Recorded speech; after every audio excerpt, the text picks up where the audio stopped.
The Doors of Perception by Aldous Huxley. Read by Rudolph Sherman.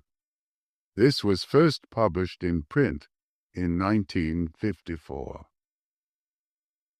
It was in 1886 that the German pharmacologist Louis Levin published the first systematic study of the cactus, to which his own name was subsequently given. Anhalonium levinii was new to science. To primitive religion and the Indians of Mexico and the American Southwest, it was a friend of immemorially long standing. Indeed, it was much more than a friend. In the words of one of the early Spanish visitors to the New World, they eat a root which they call peyote, and which they venerate as though it were a deity.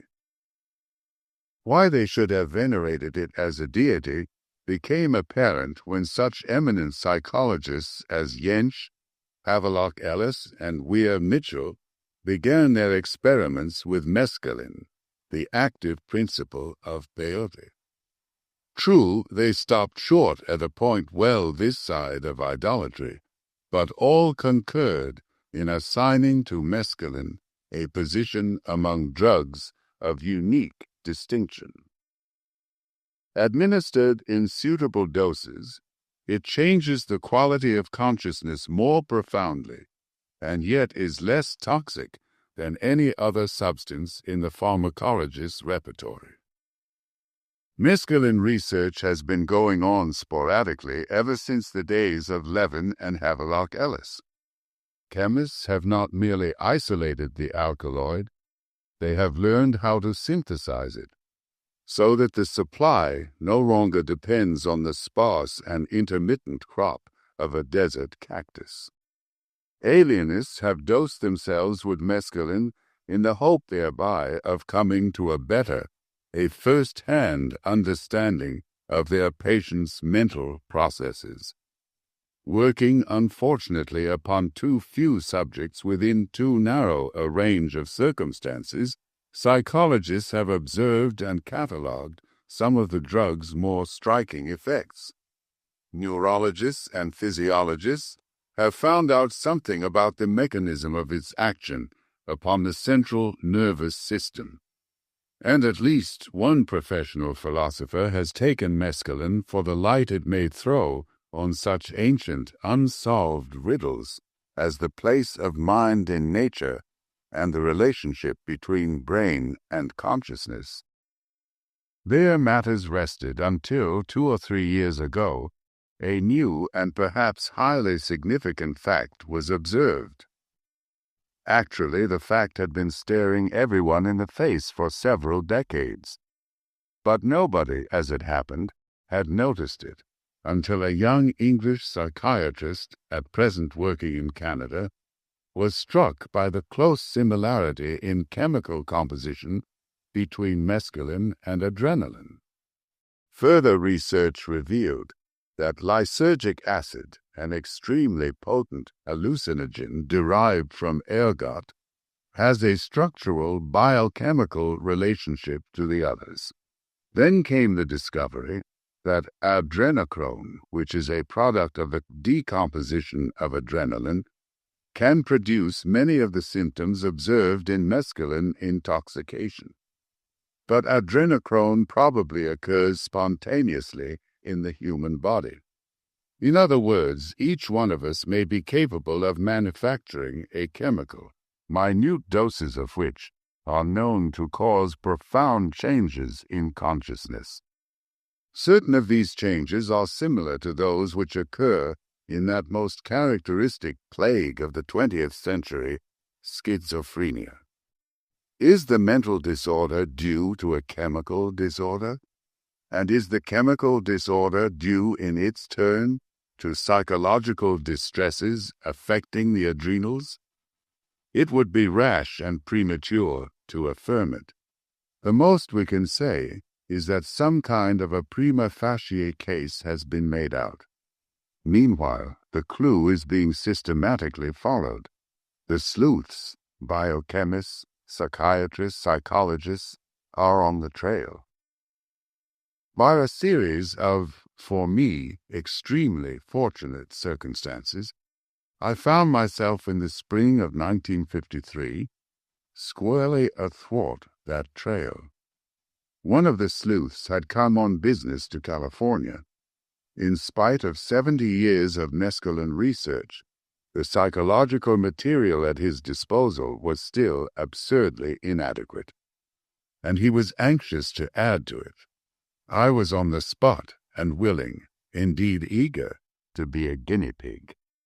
Thus it came about that one bright May morning I swallowed 0.4 of a gram of mescaline, dissolved in half a glass of water, and sat down to wait for the results. We live together, we act on and react to one another. But always and in all circumstances we are by ourselves.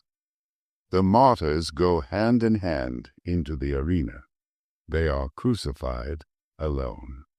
Embraced, the lovers desperately try to fuse their insulated ecstasies into a single self-transcendence. In vain. By its very nature, every embodied spirit is doomed to suffer and enjoy in solitude. Sensations, feelings, insights, fancies, all these are private, and except through symbols and at second hand, incommunicable.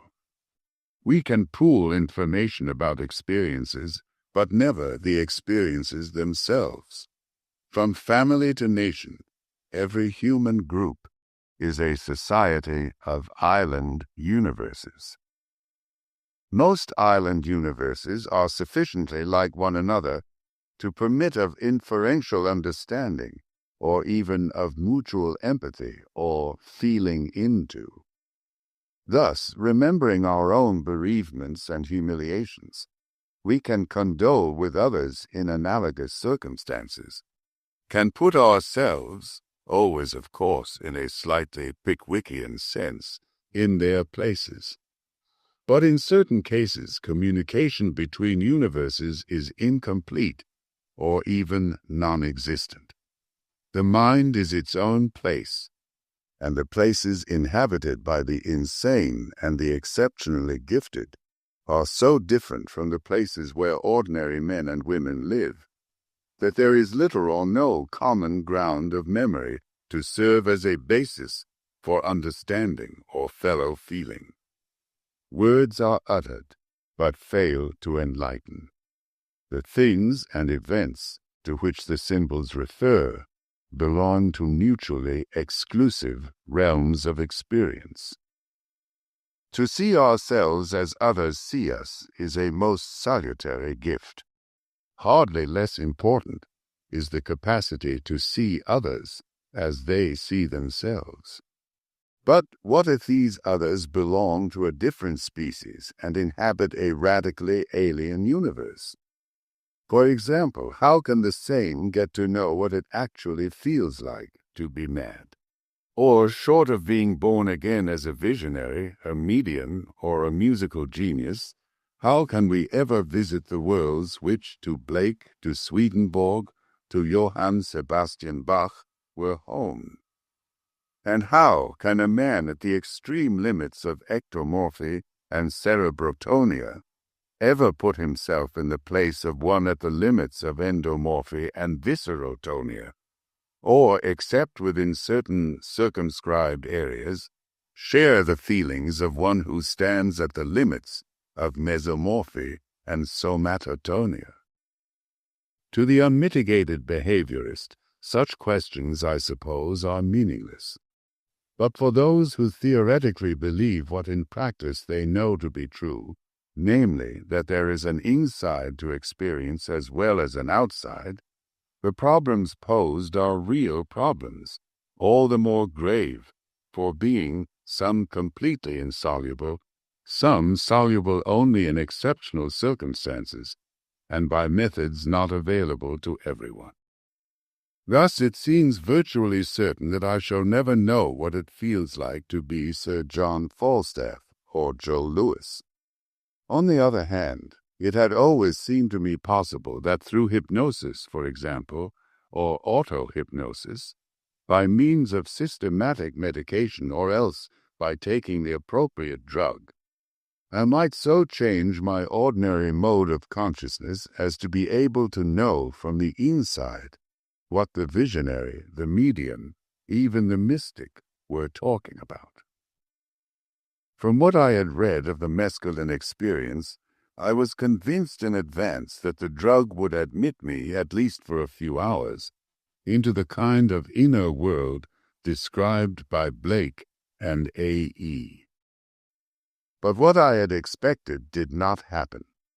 I had expected to lie with my eyes shut, looking at visions of many-colored geometries, of animated architectures, rich with gems and fabulously lovely, of landscapes with heroic figures, of symbolic dramas trembling perpetually on the verge of the ultimate revelation. But I had not reckoned, it was evident, with the idiosyncrasies of my mental makeup, the facts of my temperament, training, and habits. I am, and for as long as I can remember, I have always been a poor visualizer. Words, even the pregnant words of poets, do not evoke pictures in my mind. No hypnagogic visions greet me on the verge of sleep. When I recall something, the memory does not present itself to me as a vividly seen event or object. By an effort of the will, I can evoke a not very vivid image of what happened yesterday afternoon, of how the Lung'Arno used to look before the bridges were destroyed, of the Bayswater Road when the only buses were green and tiny and drawn by aged horses at 3.5 miles an hour. But such images have little substance and absolutely no autonomous life of their own. They stand to real perceived objects in the same relation as Homer's ghosts stood to the men of flesh and blood who came to visit them in the shades. Only when I have a high temperature do my mental images come to independent life. To those in whom the faculty of visualization is strong, my inner world must seem curiously drab, limited, and uninteresting. This was the world, a poor thing, but my own, which I expected to see transformed into something completely unlike itself. The change which actually took place in that world was in no sense revolutionary. Half an hour after swallowing the drug, I became aware of a slow dance of golden lights. A little later there were sumptuous red surfaces swelling and expanding from bright nodes of energy that vibrated with a continuously changing, patterned life.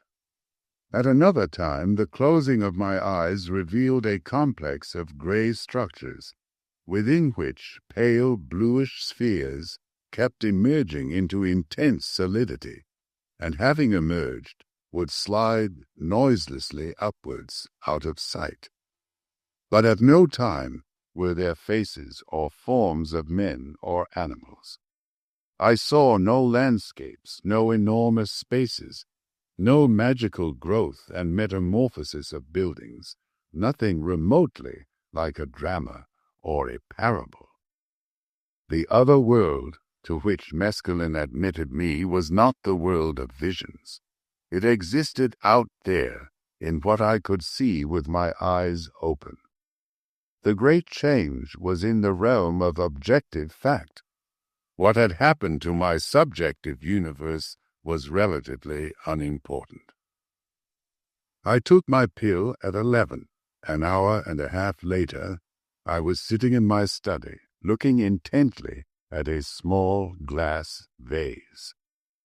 The vase contained only 3 flowers, a full-blown Belle of Portugal rose, shell pink with a hint at every petal's base of a hotter, flamier hue, a large magenta and cream-colored carnation, and, pale purple at the end of its broken stalk, the bold heraldic blossom of an iris. Fortuitous and provisional, the little nosegay broke all the rules of traditional good taste. At breakfast that morning, I had been struck by the lively dissonance of its colors. But that was no longer the point. I was not looking now at an unusual flower arrangement. I was seeing what Adam had seen on the morning of his creation, the miracle, moment by moment, of naked existence. "Is it agreeable?" somebody asked. During this part of the experiment, all conversations were recorded on a dictating machine, and it has been possible for me to refresh my memory of what was said. "Neither agreeable nor disagreeable," I answered. "It just is. Istigkeit. Wasn't that the word Meister Eckhart liked to use? Isness. The being of Platonic philosophy, except that Plato seems to have made the enormous, the grotesque mistake of separating being from becoming and identifying it with the mathematical abstraction of the idea. He could never, poor fellow, have seen a bunch of flowers shining with their own inner light, and all but quivering under the pressure of the significance with which they were charged. Could never have perceived that what rose and iris and carnation so intensely signified was nothing more and nothing less than what they were, a transience that was yet eternal life, a perpetual perishing that was at the same time pure being, a bundle of minute, unique particulars in which, by some unspeakable and yet self-evident paradox, was to be seen the divine source of all existence. I continued to look at the flowers, and in their living light I seemed to detect the qualitative equivalent of breathing, but of a breathing without returns to a starting point, with no recurrent ebbs, but only a repeated flow from beauty to heightened beauty, from deeper to ever deeper meaning. Words like grace and transfiguration came to my mind, and this, of course, was what, among other things, they stood for. My eyes traveled from the rose to the carnation, and from that feathery incandescence to the smooth scrolls of sentient amethyst which were the iris. The beatific vision, Sat Chit Ananda, being, awareness, bliss, for the first time I understood, not on the verbal level, not by inchoate hints or at a distance, but precisely and completely what those prodigious syllables referred to. And then I remembered a passage I had read in one of Suzuki's essays. What is the Dharma body of the Buddha? The Dharma body of the Buddha is another way of saying mind, suchness, the void, the Godhead. The question is asked in a Zen monastery by an earnest and bewildered novice, and with the prompt irrelevance of one of the Marx brothers, the master answers, "The hedge at the bottom of the garden." And a man who realizes this truth, the novice dubiously inquires, what, may I ask, is he? Groucho gives him a whack over the shoulders with his staff and answers, "A golden-haired lion." It had been, when I read it, only a vaguely pregnant piece of nonsense. Now it was all as clear as day, as evident as Euclid. Of course, the Dharma body of the Buddha was the hedge at the bottom of the garden. At the same time, and no less obviously, it was these flowers, it was anything that I, or rather the blessed not I, released for a moment from my throttling embrace, cared to look at. The books, for example, with which my study walls were lined. Like the flowers, they glowed, when I looked at them, with brighter colors, a profounder significance.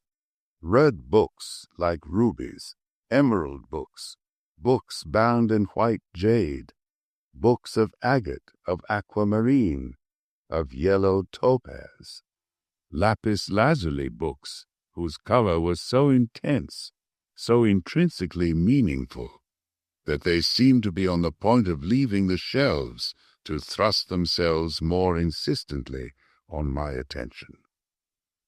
"What about spatial relationships?" the investigator inquired as I was looking at the books. It was difficult to answer. True, the perspective looked rather odd, and the walls of the room no longer seemed to meet in right angles. But these were not the really important facts. The really important facts were that spatial relationships had ceased to matter very much, and that my mind was perceiving the world in terms of other than spatial categories. At ordinary times, the eye concerns itself with such problems as where, how far, how situated in relation to what. In the masculine experience, the implied questions to which the eye responds are of another order. Place and distance cease to be of much interest. The mind does its perceiving in terms of intensity of existence, profundity of significance, relationships within a pattern. I saw the books, but was not at all concerned with their positions in space. What I noticed, what impressed itself upon my mind, was the fact that all of them glowed with living light, and that in some the glory was more manifest than in others. In this context, position and the three dimensions were beside the point. Not, of course, that the category of space had been abolished. When I got up and walked about, I could do so quite normally, without misjudging the whereabouts of objects. Space was still there, but it had lost its predominance. The mind was primarily concerned not with measures and locations, but with being and meaning. And along with indifference to space, there went an even more complete indifference to time. "Well, seems to be plenty of it," was all I would answer when the investigator asked me to say what I felt about time. Plenty of it, but exactly how much was entirely irrelevant. I could, of course, have looked at my watch, but my watch, I knew, was in another universe. My actual experience had been, was still, of an indefinite duration, or alternatively of a perpetual present, made up of one continually changing apocalypse. From the books, the investigator directed my attention to the furniture. A small typing table stood in the center of the room. Beyond it, from my point of view, was a wicker chair, and beyond that, a desk. The three pieces formed an intricate pattern of horizontals, uprights, and diagonals. A pattern all the more interesting for not being interpreted in terms of spatial relationships. Table, chair, and desk came together in a composition that was like something by Braque or Juan Gris, a still life recognizably related to the objective world, but rendered without depth, without any attempt at photographic realism.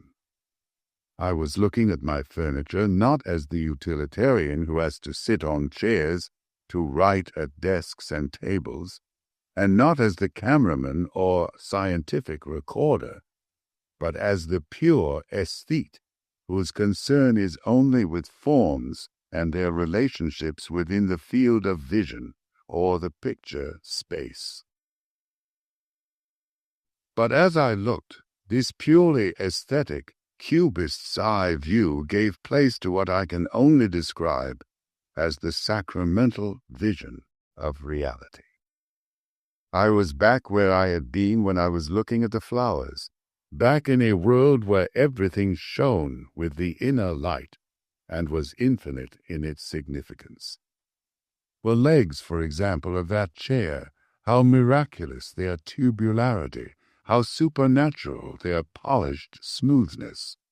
I spent several minutes, or was it several centuries, not merely gazing at those bamboo legs, but actually being them, or rather being myself in them, or to be still more accurate, for I was not involved in the case, nor in a certain sense were they, being my not-self in the not-self which was the chair.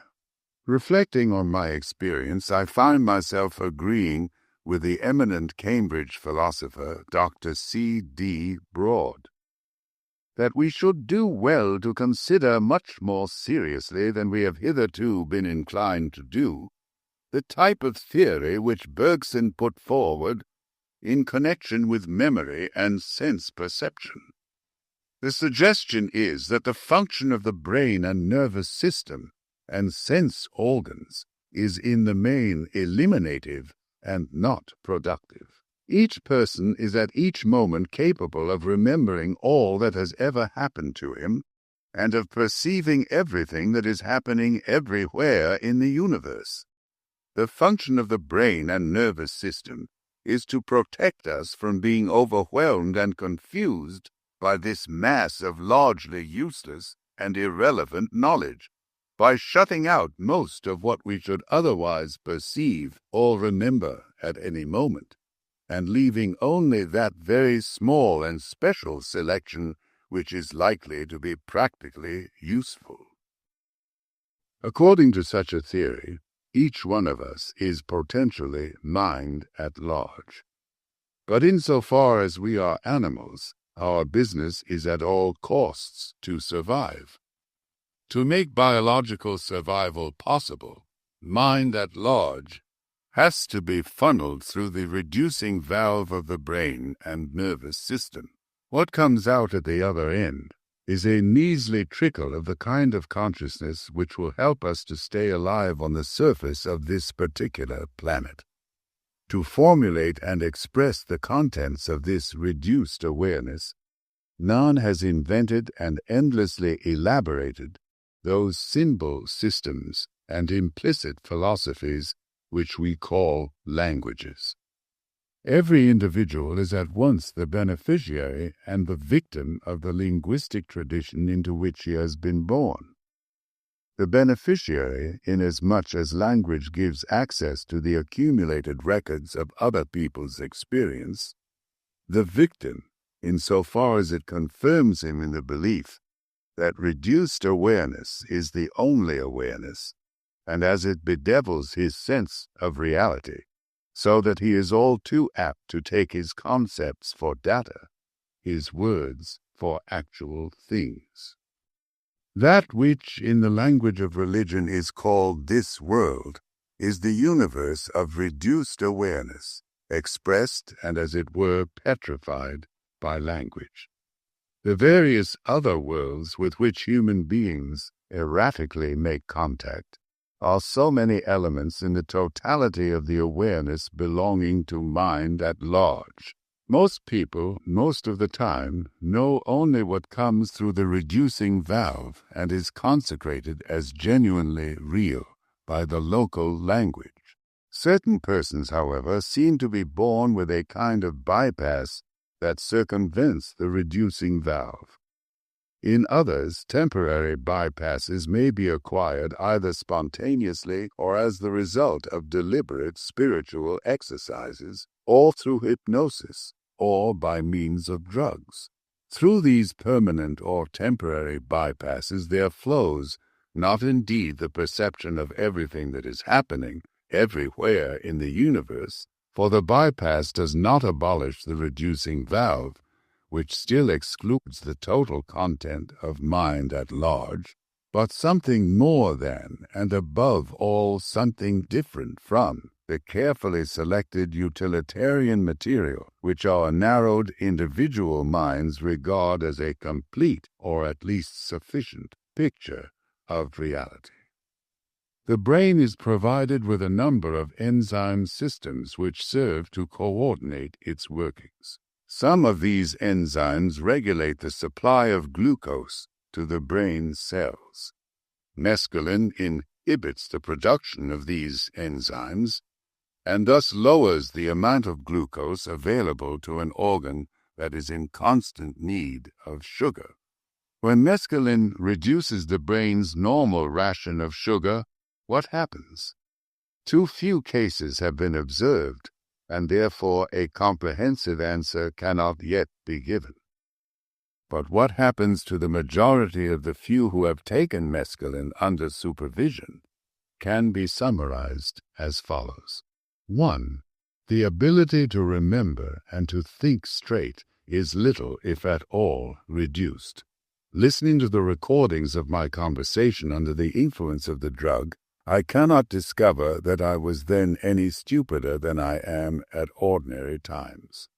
2. Visual impressions are greatly intensified, and the eye recovers some of the perceptual innocence of childhood, when the sensum was not immediately and automatically subordinated to the concept. Interest in space is diminished, and interest in time falls almost to zero. 3. Though the intellect remains unimpaired, and though perception is enormously improved, the will suffers a profound change for the worse. The mescaline taker sees no reason for doing anything in particular, and finds most of the causes for which at ordinary times he was prepared to act and suffer profoundly uninteresting. He can't be bothered with them, for the good reason that he has better things to think about. 4. These better things may be experienced, as I experienced them, out there or in here, or in both worlds, the inner and the outer, simultaneously or successively.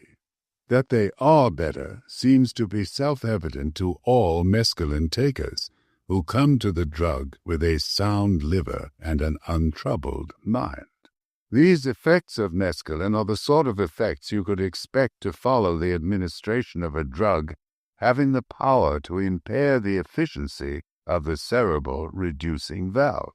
When the brain runs out of sugar, the undernourished ego grows weak, can't be bothered to undertake the necessary chores, and loses all interest in those spatial and temporal relationships which mean so much to an organism bent on getting on in the world. As mind at large seeps past the no longer watertight valve, all kinds of biologically useless things start to happen. In some cases there may be extrasensory perceptions. Other persons discover a world of visionary beauty. To others again is revealed the glory, the infinite value and meaningfulness of naked existence, of the given, unconceptualized event. In the final stage of egolessness, there is an obscure knowledge that all is in all, that all is actually each. This is as near, I take it, as a finite mind can ever come to perceiving everything that is happening everywhere in the universe. In this context, how significant is the enormous heightening under mescaline of the perception of color?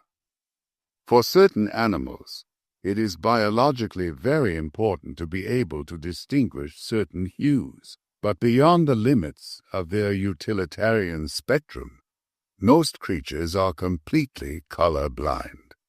Bees, for example, spend most of their time deflowering the fresh virgins of the spring, but as von Frisch has shown, they can recognize only a very few colors.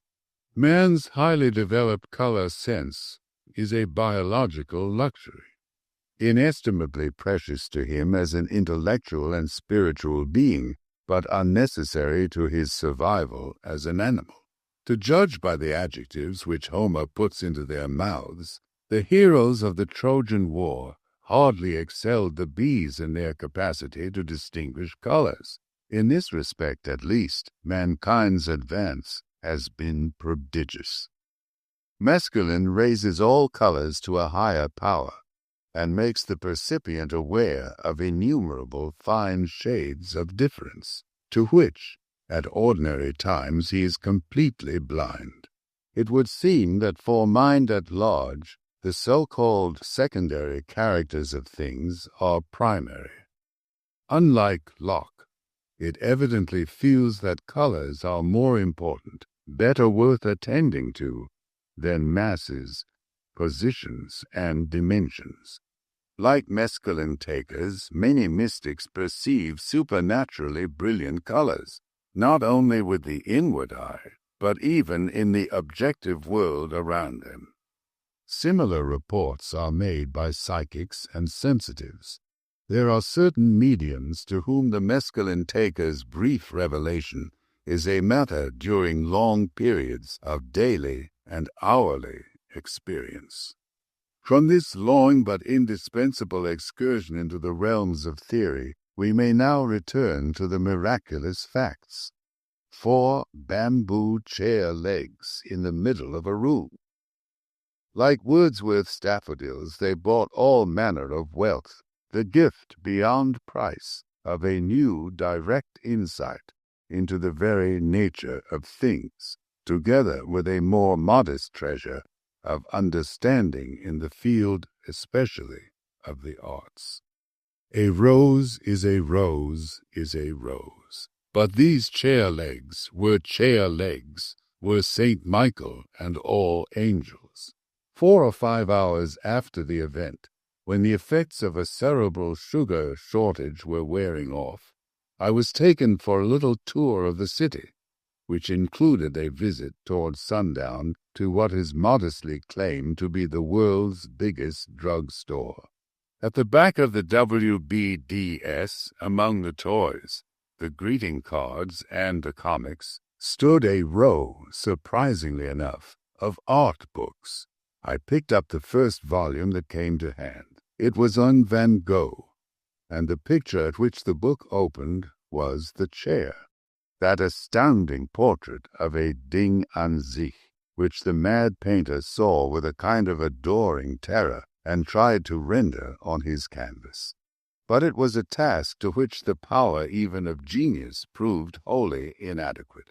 The chair Van Gogh had seen was obviously the same in essence as the chair I had seen, but though incomparably more real than the chairs of ordinary perception, the chair in his picture remained no more than an unusually expressive symbol of the fact. The fact had been manifested suchness. This was only an emblem. Such emblems are sources of true knowledge about the nature of things, and this true knowledge may serve to prepare the mind which accepts it for immediate insights on its own account. But that is all. However expressive, symbols can never be the things they stand for. It would be interesting in this context to make a study of the works of art available to the great knowers of suchness. What sort of pictures did Eckhart look at? What sculptures and paintings played a part in the religious experience of St. John of the Cross, of Hakuin, of Hui Neng, of William Law? The questions are beyond my power to answer, but I strongly suspect that most of the great knowers of suchness paid very little attention to art, some refusing to have anything to do with it at all, others being content with what a critical eye would regard as second-rate or even tenth-rate works. To a person whose transfigured and transfiguring mind can see the all in every this, the first-rateness or tenth-rateness of even a religious painting will be a matter of the most sovereign indifference. Art, I suppose, is only for beginners, or else for those resolute dead-enders who have made up their minds to be content with the ersatz of suchness, with symbols rather than with what they signify, with the elegantly composed recipe in lieu of actual dinner. I returned the Van Gogh to its rack and picked up the volume standing next to it. It was a book on Botticelli. I turned the pages. The Birth of Venus, never one of my favorites. Mars and Venus. That loveliness so passionately denounced by poor Ruskin at the height of his long-drawn sexual tragedy. The marvelously rich and intricate calumny of Apelles. And then a somewhat less familiar and not very good picture, Judith. My attention was arrested, and I gazed in fascination, not at the pale neurotic heroine or her attendant, not at the victim's hairy head, or the vernal landscape in the background, but at the purplish silk of Judith's pleated bodice and long, wind-blown skirts. This was something I had seen before, seen that very morning between the flowers and the furniture, when I looked down by chance and went on passionately staring by choice at my own crossed legs. Those folds in the trousers, what a labyrinth of endlessly significant complexity! And the texture of the grey flannel, how rich, how deeply, mysteriously sumptuous! And here they were again, in Botticelli's picture. Civilized human beings wear clothes. Therefore there can be no portraiture, no mythological or historical storytelling without representations of folded textiles. But though it may account for the origins, mere tailoring can never explain the luxuriant development of drapery as a major theme of all the plastic arts. Artists, it is obvious, have always loved drapery for its own sake, or rather for their own. When you paint or carve drapery, you are painting or carving forms which, for all practical purposes, are non-representational, the kind of unconditioned forms on which artists, even in the most naturalistic tradition, like to let themselves go. In the average Madonna or apostle, the strictly human, fully representational element accounts for about 10% of the whole. All the rest consists of many-colored variations on the inexhaustible theme of crumpled wool or linen. And these non-representational 9/10ths of a Madonna or an apostle may be just as important qualitatively as they are in quantity. Very often they set the tone of the whole work of art. They state the key in which the theme is being rendered. They express the mood, the temperament, the attitude to life of the artist. Stoical serenity reveals itself in the smooth surfaces, the broad, untortured folds of Piero's draperies. Torn between fact and wish, between cynicism and idealism, Bernini tempers the all but caricatural verisimilitude of his faces with enormous sartorial abstractions, which are the embodiment, in stone or bronze, of the everlasting commonplaces of rhetoric. The heroism, the holiness, the sublimity to which mankind perpetually aspires, for the most part in vain. And here are El Greco's disquietingly visceral skirts and mantles. Here are the sharp, twisting, flame-like folds in which Cosimo Tura clothes his figures.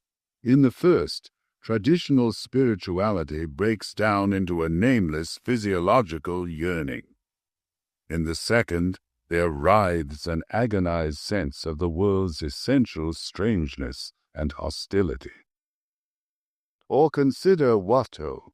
His men and women play lutes, get ready for balls and harlequinades, embark on velvet lawns and under noble trees for the cithara of every lover's dream.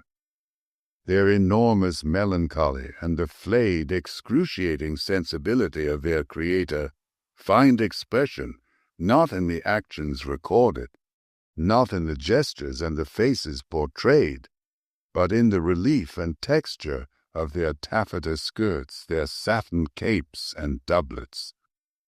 Not an inch of smooth surface here, not a moment of peace or confidence, only a silken wilderness of countless tiny pleats and wrinkles, with an incessant modulation, inner uncertainty rendered with the perfect assurance of a master hand, of tone into tone, of one indeterminate color into another. In life, man proposes, God disposes. In the plastic arts, the proposing is done by the subject matter. That which disposes is ultimately the artist's temperament. Proximately, at least in portraiture, history, and genre, the carved or painted drapery. Between them, these two may decree that a fête galante shall move to tears, that a crucifixion shall be serene to the point of cheerfulness, that a stigmatization shall be almost intolerably sexy, that the likeness of a prodigy of female brainlessness, I am thinking now of Ingres's incomparable Madame Moitessier, shall express the austerest, the most uncompromising intellectuality. But this is not the whole story. Draperies, as I had now discovered, are much more than devices for the introduction of non-representational forms into naturalistic paintings and sculptures. What the rest of us see only under the influence of mescaline, the artist is congenitally equipped to see all the time. His perception is not limited to what is biologically or socially useful. A little of the knowledge belonging to mind at large oozes past the reducing valve of brain and ego into his consciousness. It is a knowledge of the intrinsic significance of every existent. For the artist as for the mescaline taker, draperies are living hieroglyphs that stand in some peculiarly expressive way for the unfathomable mystery of pure being. Nor even in the chair, though less perhaps than those wholly supernatural flowers, the folds of my grey flannel trousers were charged with isness. To what they owed this privileged status I cannot say. Is it perhaps because the forms of folded drapery are so strange and dramatic that they catch the eye and in this way force the miraculous fact of sheer existence upon the attention? Who knows? What is important is less the reason for the experience than the experience itself. Poring over Judith's skirts there in the world's biggest drugstore, I knew that Botticelli, and not Botticelli alone, but many others too, had looked at draperies with the same transfigured and transfiguring eyes as had been mine that morning. They had seen the Istigkeit, the allness and infinity of folded cloth, and had done their best to render it in paint or stone. Necessarily, of course, without success, for the glory and the wonder of pure existence belong to another order, beyond the power of even the highest art to express. But in Judith's skirt I could clearly see what, if I had been a painter of genius, I might have made of my old grey flannels. Not much, heaven knows, in comparison with the reality, but enough to delight generation after generation of beholders, enough to make them understand at least a little of the true significance of what in our pathetic imbecility we call mere things, and disregard in favor of television. This is how one ought to see, I kept saying as I looked down at my trousers, or glanced at the jeweled books in the shelves at the legs of my infinitely more than Van Goghian chair. This is how one ought to see, how things really are. And yet there were reservations. For if one always saw like this, one would never want to do anything else. Just looking, just being the divine not-self of flower, of book, of chair, of flannel. That would be enough. But in that case, what about other people? What about human relations? In the recording of that morning's conversations, I find the question constantly repeated, what about human relations? How could one reconcile this timeless bliss of seeing as one ought to see with the temporal duties of doing what one ought to do and feeling as one ought to feel? One ought to be able, I said, to see these trousers as infinitely important, and human beings as still more infinitely important. One ought, but in practice it seemed to be impossible. This participation in the manifest glory of things left no room, so to speak, for the ordinary, the necessary concerns of human existence, above all for concerns involving persons. For persons ourselves, and in one respect at least, I was now a not-self, simultaneously perceiving and being the not-self of the things around me. To this new-born not-self, the behavior, the appearance, the very thought of the self it had momentarily ceased to be, and of other selves, its one-time fellows, seemed not indeed distasteful, for distastefulness was not one of the categories in terms of which I was thinking, but enormously irrelevant.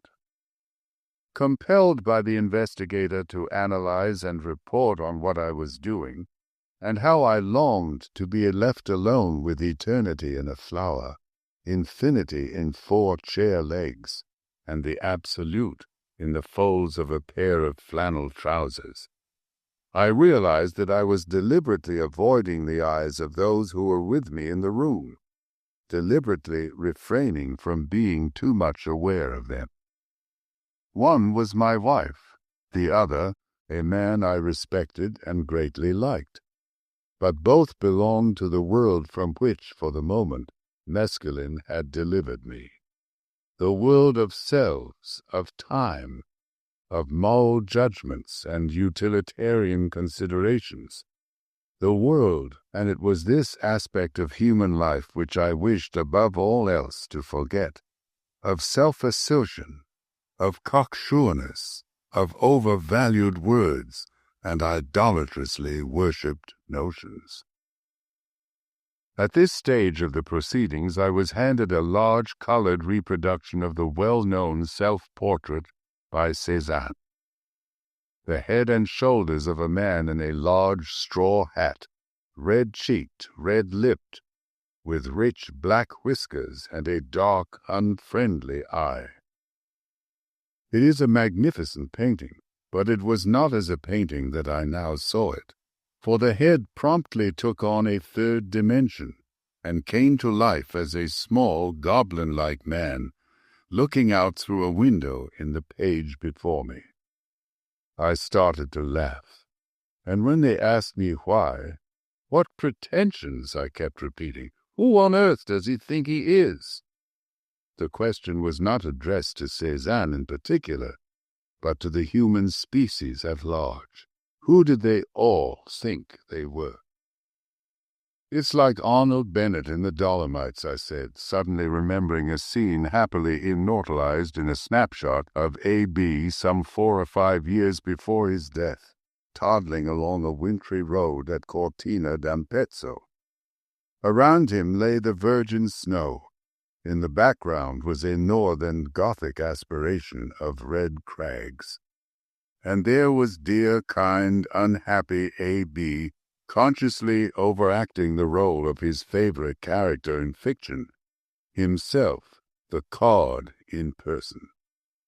There he went, toddling slowly in the bright alpine sunshine, his thumbs in the armholes of a yellow waistcoat, which bulged a little lower down, with the graceful curve of a Regency bow window at Brighton, his head thrown back as though to aim some stammered utterance, howitzer-like, at the blue dome of heaven. What he actually said I have forgotten, but what his whole manner, air, and posture fairly shouted was, I'm as good as those damned mountains. And in some ways, of course, he was infinitely better, but not, as he knew very well, in the way his favorite character in fiction liked to imagine. Successfully, whatever that may mean, or unsuccessfully, we all overact the part of our favorite character in fiction. On the fact, the almost infinitely unlikely fact of actually being Cézanne makes no difference. For the consummate painter, with his little pipeline to mind at large, bypassing the brain valve and ego filter, was also, and just as genuinely, this whiskered goblin with the unfriendly eye. For relief, I turned back to the folds in my trousers. This is how one ought to see, I repeated yet again. And I might have added, these are the sort of things one ought to look at. Thieves without pretensions, satisfied to be merely themselves, sufficient in their suchness, not acting a part, not trying insanely to go it alone, in isolation from the Dharma body, in Luciferian defiance of the grace of God. The nearest approach to this, I said, would be a Vermeer. Yes, a Vermeer. For that mysterious artist was trebly gifted, with the vision that perceives the Dharma body as the hedge at the bottom of the garden, with the talent to render as much of that vision as the limitations of human capacity permit, and with the prudence to confine himself in his paintings to the more manageable aspects of reality. For though Vermeer represented human beings, he was always a painter of still life. Cézanne, who told his female sitters to do their best to look like apples, tried to paint portraits in the same spirit. But his Pippin-like women are more nearly related to Plato's ideas than to the Dharma body in the hedge, though our eternity and infinity seen not in sand or flower, but in the abstractions of some very superior brand of geometry. Vermeer never asked his girls to look like apples. On the contrary, he insisted on their being girls to the very limit, but always with the proviso that they refrain from behaving girlishly. They might sit or quietly stand, but never giggle, never display self-consciousness, never say their prayers or pine for absent sweethearts, never gossip, never gaze enviously at other women's babies, never flirt, never love, or hate, or work. In the act of doing any of these things, they would doubtless become more intensely themselves, but would cease for that very reason to manifest their divine, essential, not self. In Blake's phrase, the doors of Vermeer's perception were only partially cleansed. A single panel had become almost perfectly transparent. The rest of the door was still muddy. The essential not-self could be perceived very clearly in things and in living creatures on the hither side of good and evil. In human beings it was visible only when they were in repose, their minds untroubled, their bodies motionless. In these circumstances, Vermeer could see suchness in all its heavenly beauty, could see and in some small measure render it in a subtle and sumptuous still life. Vermeer is undoubtedly the greatest painter of human still lives. But there have been others, for example, Vermeer's French contemporaries, the Lumière brothers. They set out, I suppose, to be genre painters, but what they actually produced was a series of human still lives, in which their cleansed perception of the infinite significance of all things is rendered not as with Vermeer by subtle enrichment of color and texture, but by a heightened clarity and obsessive distinctness of form within an austere, almost monochromatic tonality. In our own day, we have had Vuillard, the painter, at his best of unforgettably splendid pictures of the Dharma body manifested in a bourgeois bedroom, of the Absolute blazing away in the midst of some stockbroker's family in a suburban garden taking tea. Ce qui fait que l'ancien bandagiste renie le comptoir dont le faste alléché les passants, c'est son jardin d'Auteuil, où, veuf de tout enceint, les ignares ont l'air d'être en tôle vernie. For Laurent Taillade, the spectacle was merely obscene. But if the retired rubber goods merchant had sat still enough, Vuillard would have seen in him only the Dharma body, would have painted in the zinnias the goldfish pool, the villa's Moorish tower and Chinese lanterns, a corner of Eden before the fall. But meanwhile my question remained unanswered. How was this cleansed perception to be reconciled with a proper concern with human relations, with the necessary chores and duties, to say nothing of charity and practical compassion?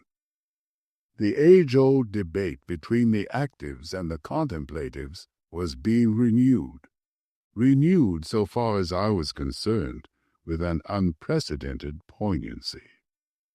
For until this morning I had known contemplation only in its humbler, its more ordinary forms, as discursive thinking, as a rapt absorption in poetry or painting or music, as a patient waiting upon those inspirations without which even the prosiest writer cannot hope to accomplish anything, as occasional glimpses in nature of Wordsworth's something far more deeply interfused, as systematic silence leading sometimes to hints of an obscure knowledge.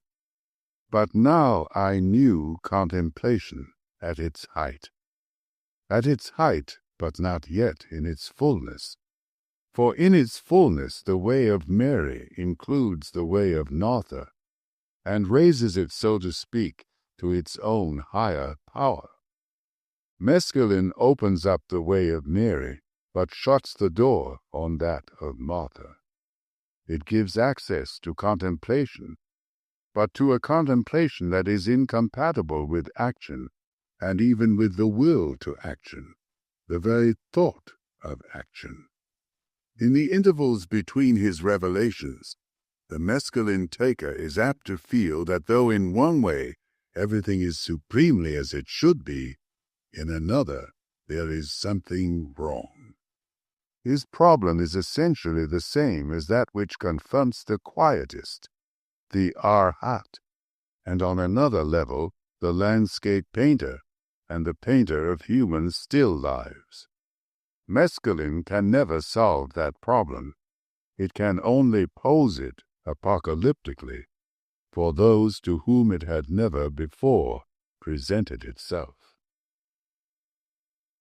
The full and final solution can be found only by those who are prepared to implement the right kind of Weltanschauung, by means of the right kind of behavior and the right kind of constant and unstrained alertness.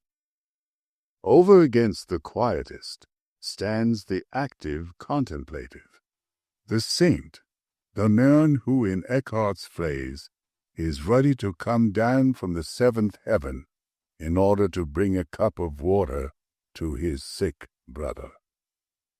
Over against the arhat, retreating from appearances into an entirely transcendental nirvana, stands the bodhisattva, for whom suchness and the world of contingencies are one, and for whose boundless compassion every one of those contingencies is an occasion not only for transfiguring insight, but also for the most practical charity.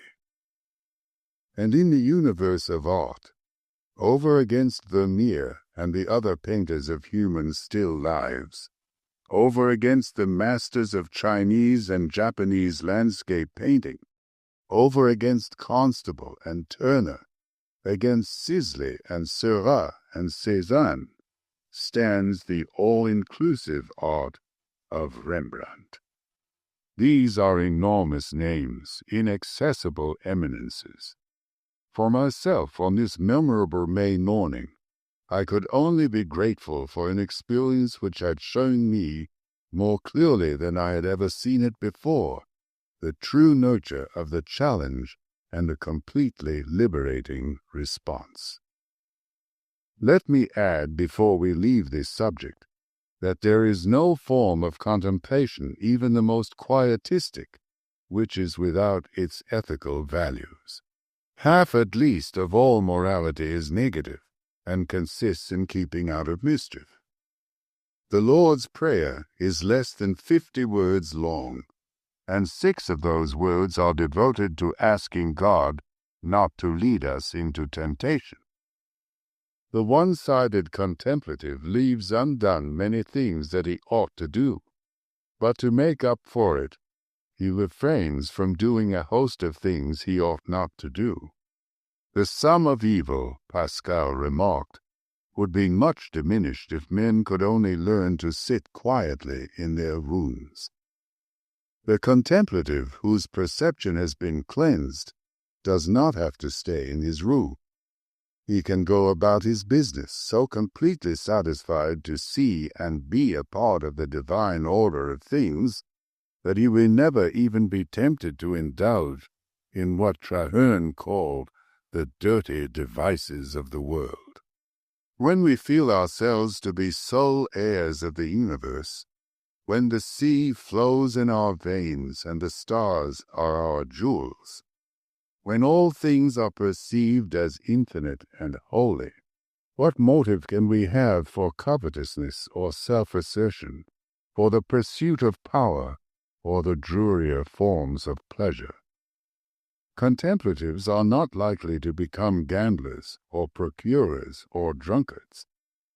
They do not as a rule preach intolerance or make war, do not find it necessary to rob, swindle, or grind the faces of the poor. And to these enormous negative virtues we may add another, which, though hard to define, is both positive and important. The arhat and the quietist may not practice contemplation in its fullness, but if they practice it at all, they may bring back enlightening reports of another, a transcendent country of the mind. And if they practice it in the height, they will become conduits through which some beneficent influence can flow out of that other country into a world of darkened cells, chronically dying for lack of it. Meanwhile, I had turned at the investigator's request from the portrait of Cézanne to what was going on inside my head when I shut my eyes. This time, the inscape was curiously unrewarding. The field of vision was filled with brightly colored, constantly changing structures that seemed to be made of plastic or enameled tin. Cheap, I commented. Trivial, like these in a 5 and 10.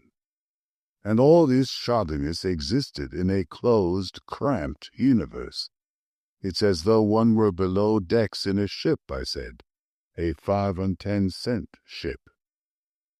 And as I looked, it became very clear that this 5 and 10 cent ship was in some way connected with human pretensions, with the portrait of Cézanne, with A.B. among the Dolomites overacting his favorite character in fiction. This suffocating interior of a dime-store ship was my own personal self. These gimcrack mobiles of tin and plastic were my personal contributions to the universe. I felt the lesson to be salutary, but was sorry nonetheless that it had had to be administered at this moment and in this form. As a rule, the mescaline taker discovers an inner world as manifestly a datum, as self-evidently infinite and holy as that transfigured outer world which I had seen with my eyes open. From the first, my own case had been different. Mescaline had endowed me temporarily with the power to see things with my eyes shut, but it could not, or at least on this occasion did not, reveal an inscape remotely comparable to my flowers or chair or flannels out there. What it had allowed me to perceive inside was not the Dharma body in images, but my own mind.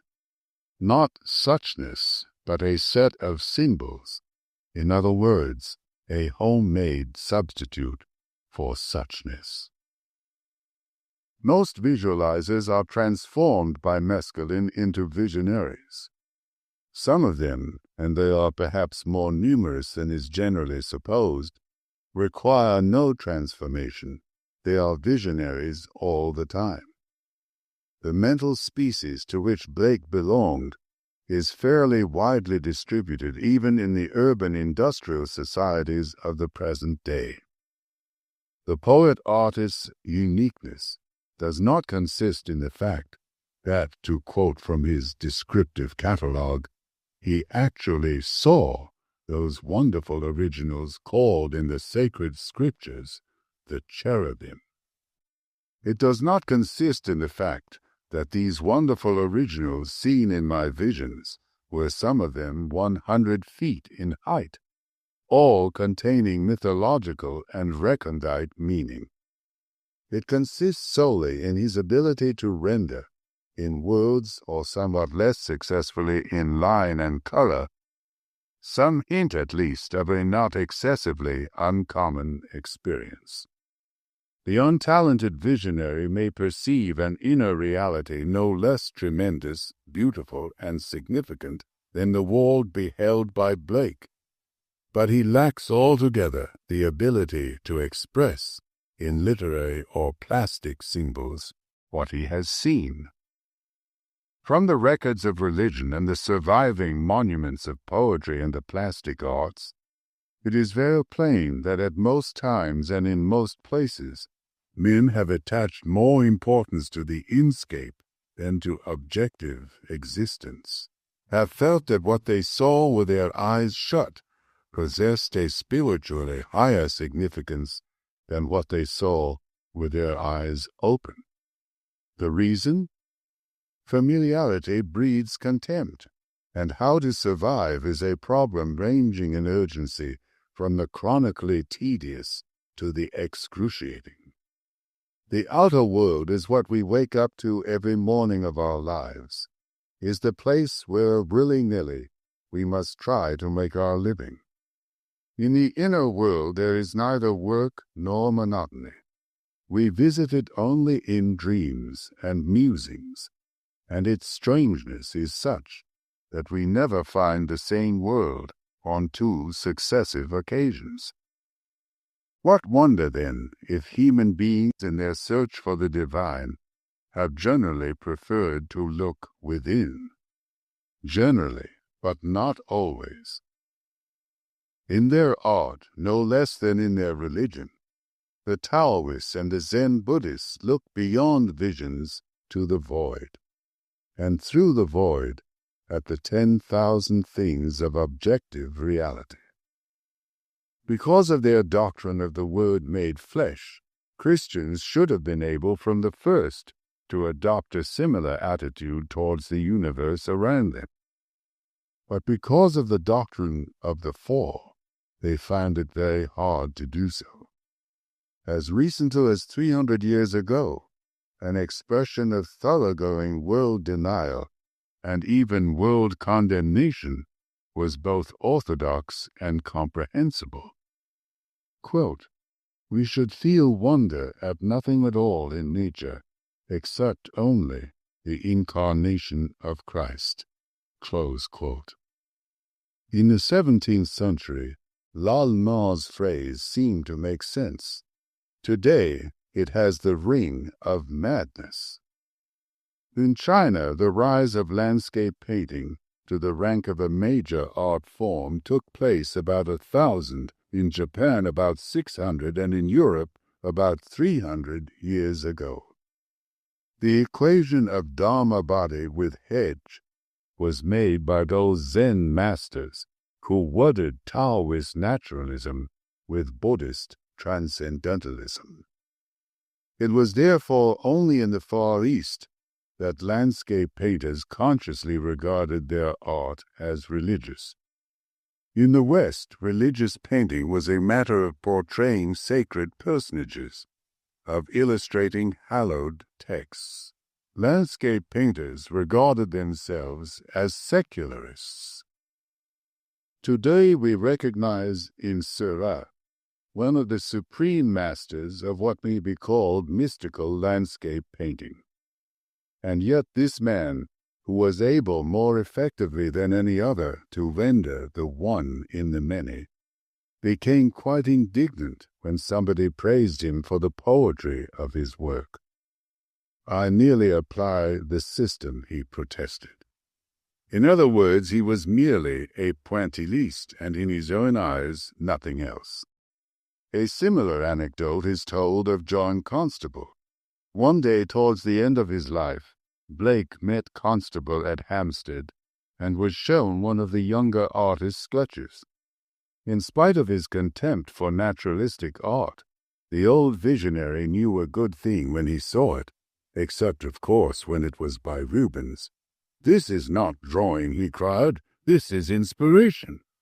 "I had meant it to be drawing," was Constable's characteristic answer.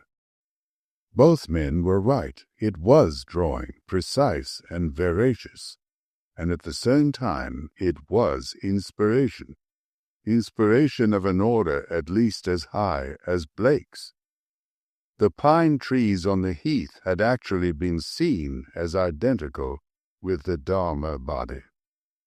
The sketch was a rendering, necessarily imperfect but still profoundly impressive, of what a cleansed perception had revealed to the open eyes of a great painter.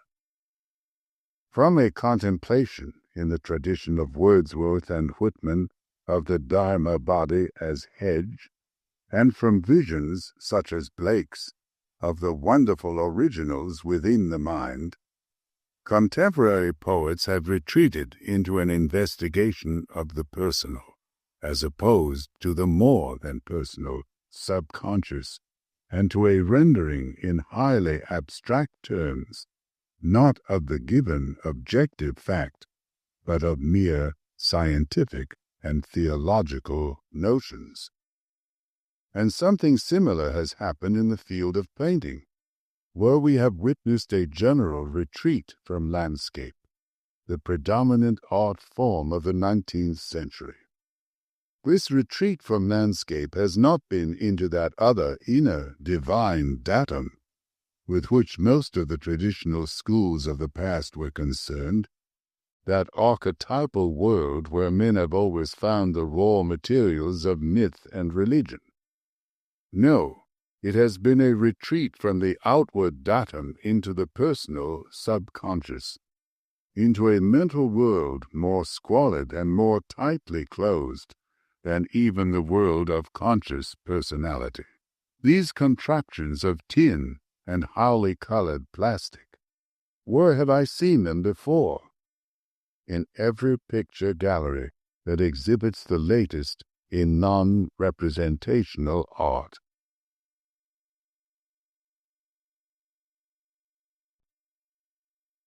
And now someone produced a phonograph and put a record on the turntable.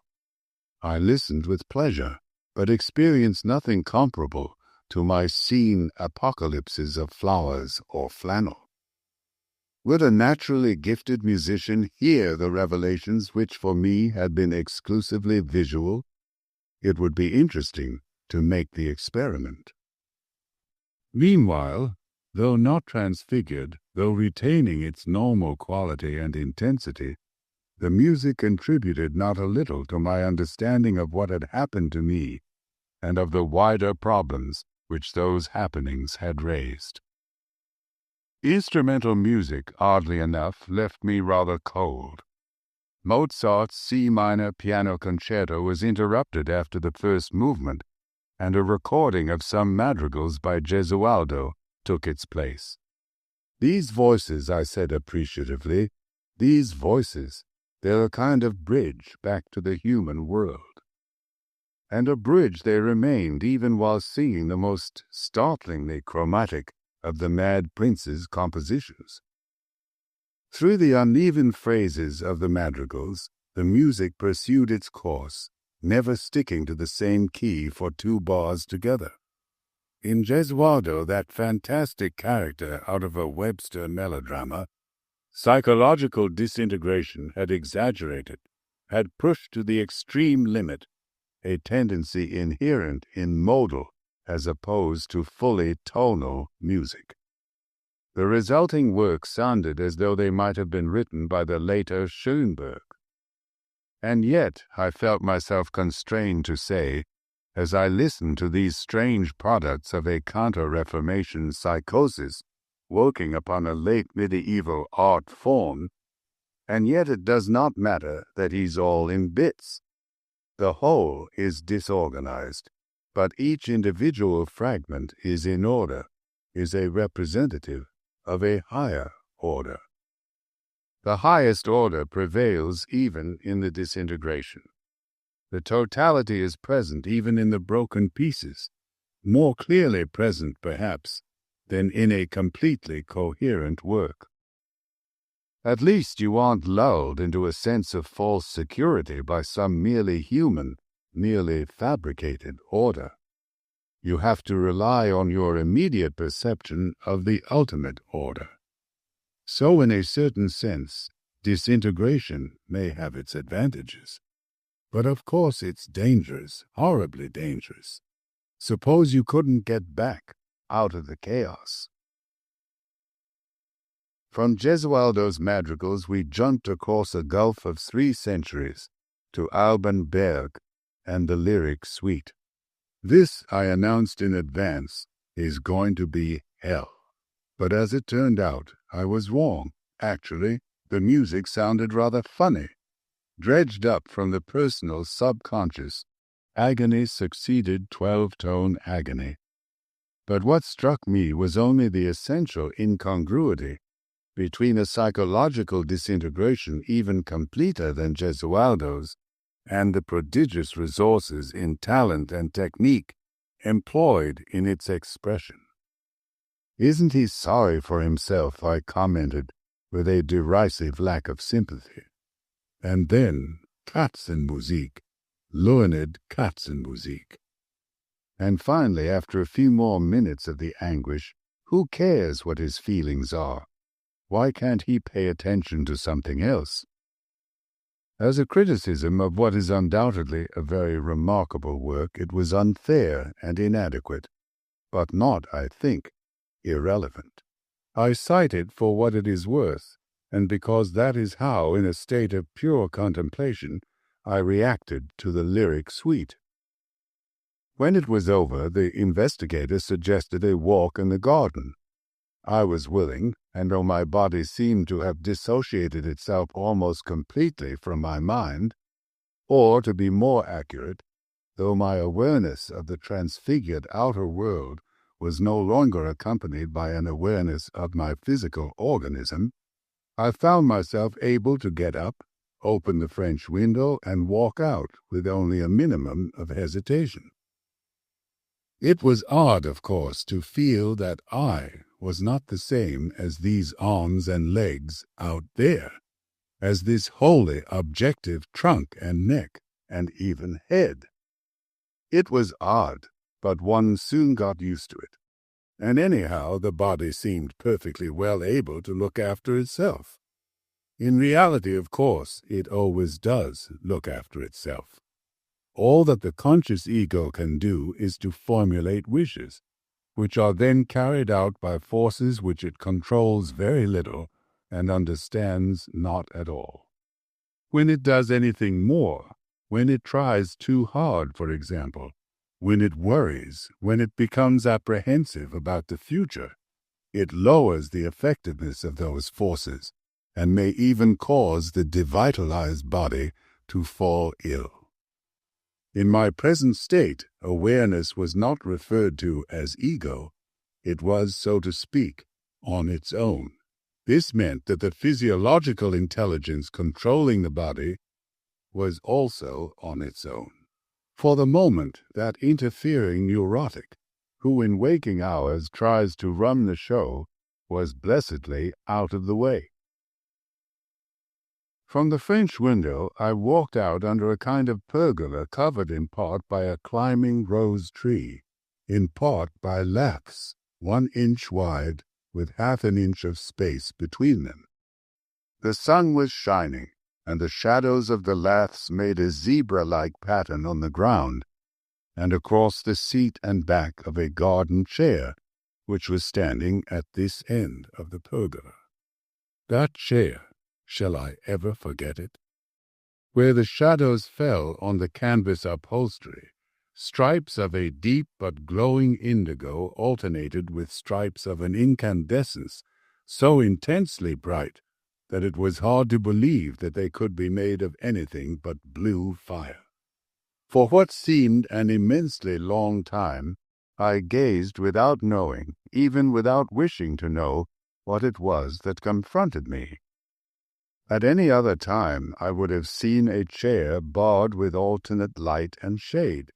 Today the percept had swallowed up the concept. I was so completely absorbed in looking, so thunderstruck by what I actually saw, that I could not be aware of anything else.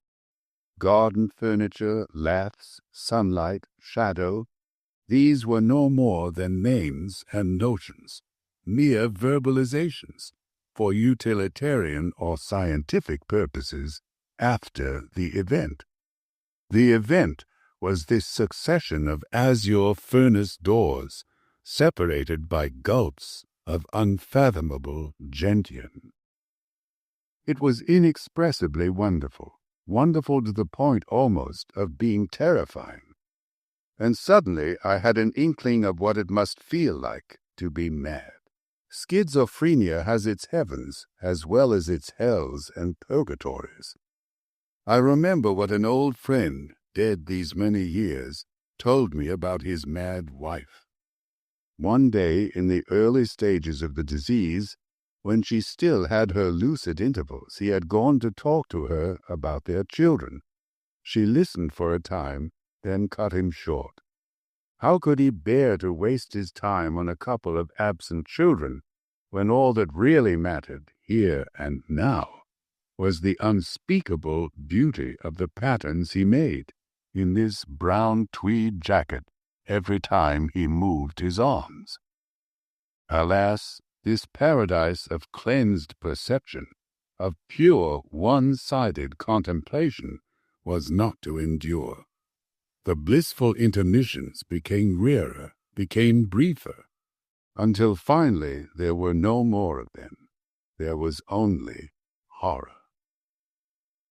Most takers of mescaline experience only the heavenly part of schizophrenia. The drug breathes hell and purgatory only to those who have had a recent case of jaundice, or who suffer from periodical depressions or a chronic anxiety. If, like the other drugs of remotely comparable power, mescaline were notoriously toxic, the taking of it would be enough of itself to cause anxiety. But the reasonably healthy person knows in advance that so far as he is concerned, mescaline is completely innocuous, that its effects will pass off after 8 or 10 hours, leaving no hangover and consequently no craving for a renewal of the dose. Fortified by this knowledge, he embarks upon the experiment without fear, in other words, without any disposition to convert an unprecedentedly strange and other than human experience into something appalling, something actually diabolical.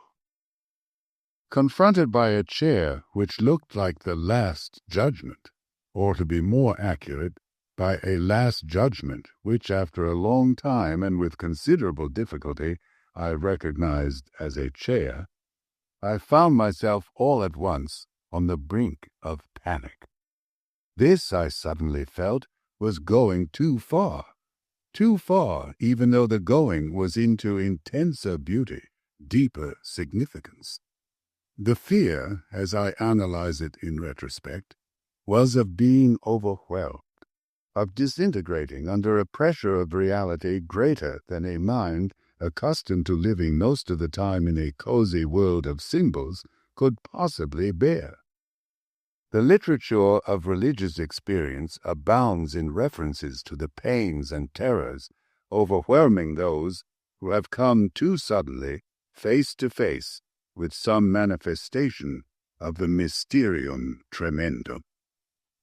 In theological language, this fear is due to the incompatibility between man's egotism and the divine purity, between man's self-aggravated separateness and the infinity of God.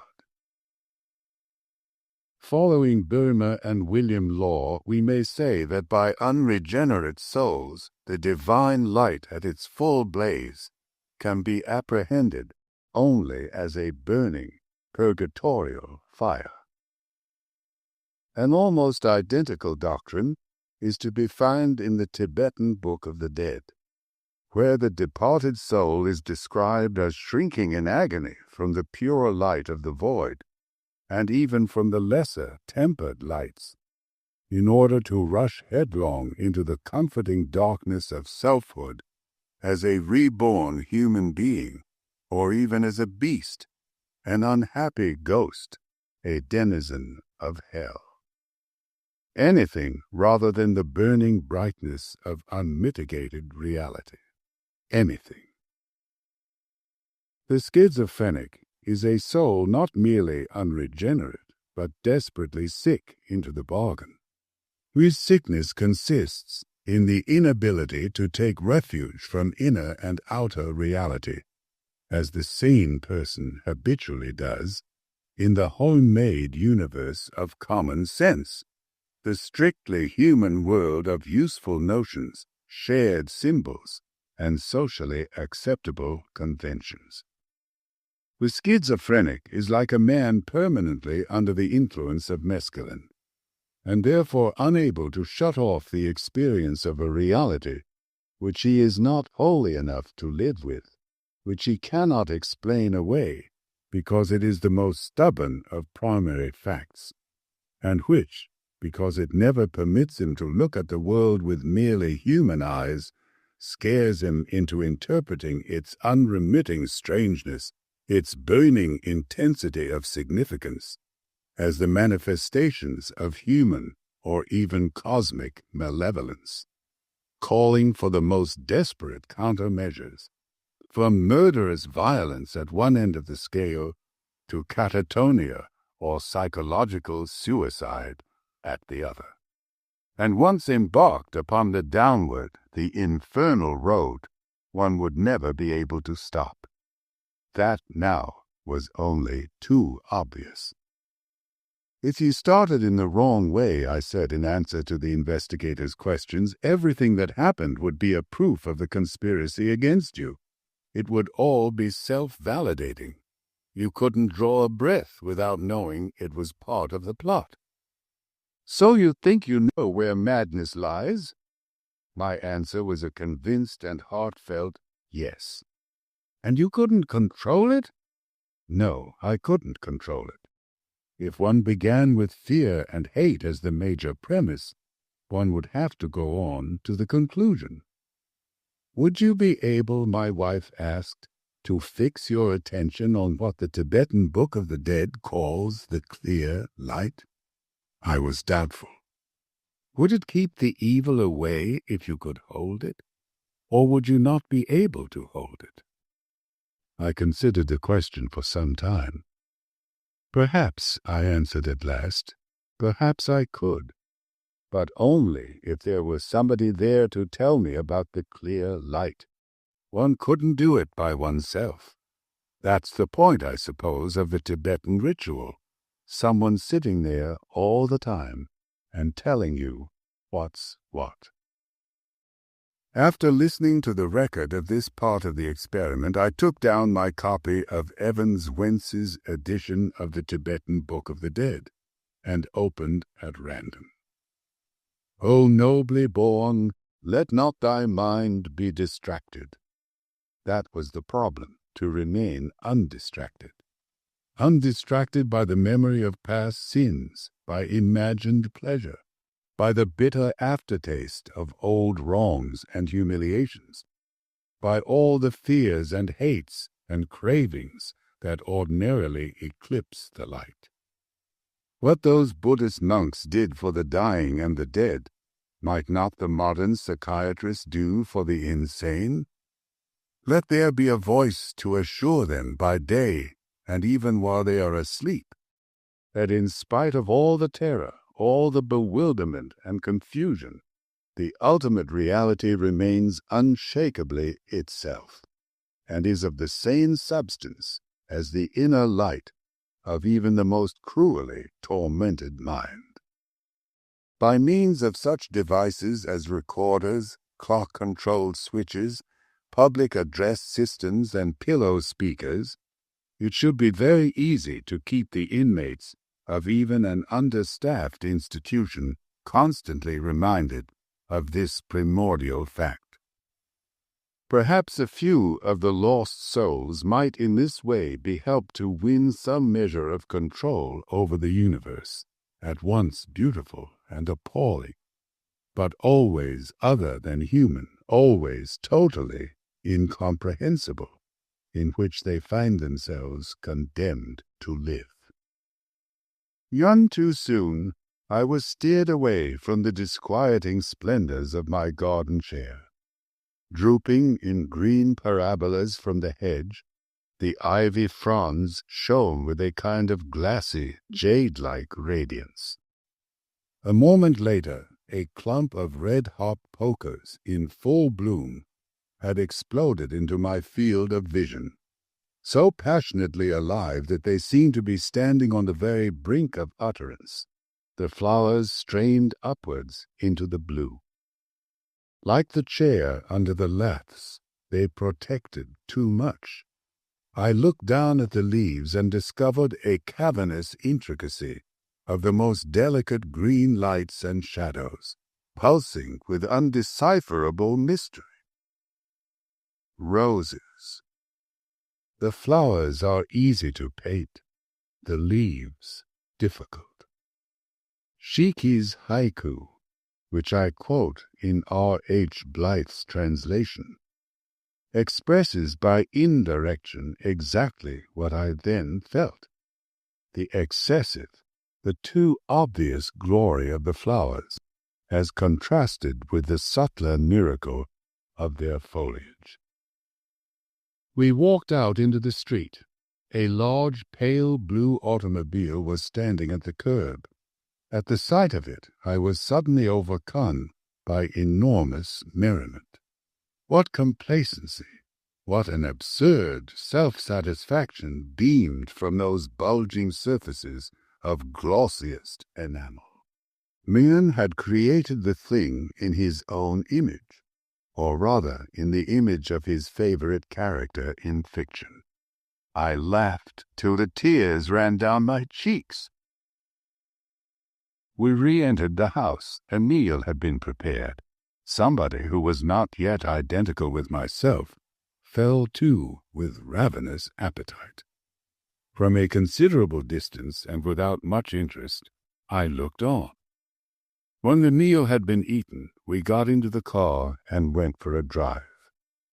The effects of the mescaline were already on the decline, but the flowers in the gardens still trembled on the brink of being supernatural. The pepper trees and carobs along the side streets still manifestly belonged to some sacred grove. Eden alternated with Dodona, Yggdrasil with the mystic rose. And then, abruptly, we were at an intersection waiting to cross Sunset Boulevard. Before us, the cars were rolling by in a steady stream, thousands of them, all bright and shiny like an advertiser's dream, and each more ludicrous than the last. Once again I was convulsed with laughter. The Red Sea of traffic parted at last, and we crossed into another oasis of trees and lawns and roses. In a few minutes we had climbed to a vantage point in the hills, and there was the city spread out beneath us. Rather disappointingly, it looked very like the city I had seen on other occasions. So far as I was concerned, transfiguration was proportional to distance. The nearer, the more divinely other. This vast, dim panorama was hardly different from itself. We drove on, and so long as we remained in the hills, with view succeeding distant view, significance was at its everyday level, well below Transfiguration Point. The magic began to work again only when we turned down into a new suburb and were gliding between two rows of houses. Here, in spite of the peculiar hideousness of the architecture, there were renewals of transcendental otherness, hints of the morning's heaven. Brick chimneys and green composition roofs glowed in the sunshine like fragments of the New Jerusalem. And all at once I saw what Guardi had seen, and with what incomparable skill had so often rendered in his paintings. A stucco wall with a shadow slanting across it, blank but unforgettably beautiful, empty but charged with all the meaning and the mystery of existence. The revelation dawned and was gone again within a fraction of a second.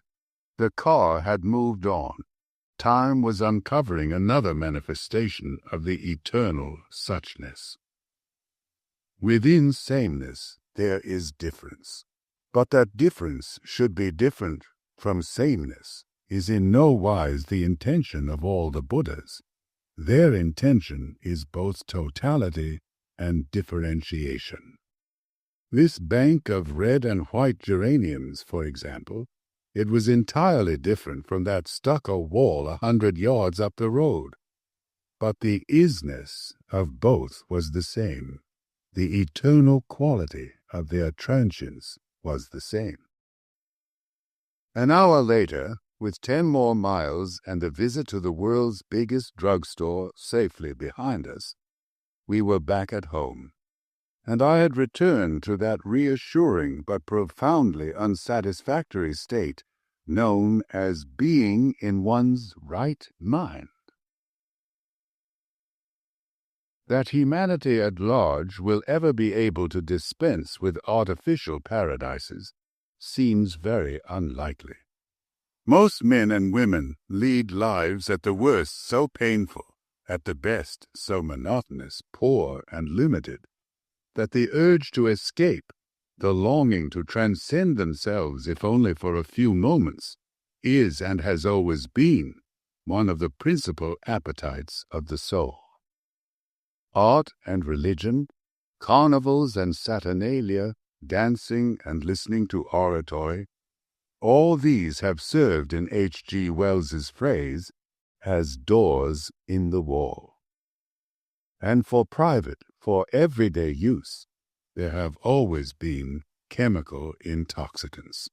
All the vegetable sedatives and narcotics, all the euphorics that grow on trees, the hallucinogens that ripen in berries or can be squeezed from roots, all, without exception, have been known and systematically used by human beings from time immemorial.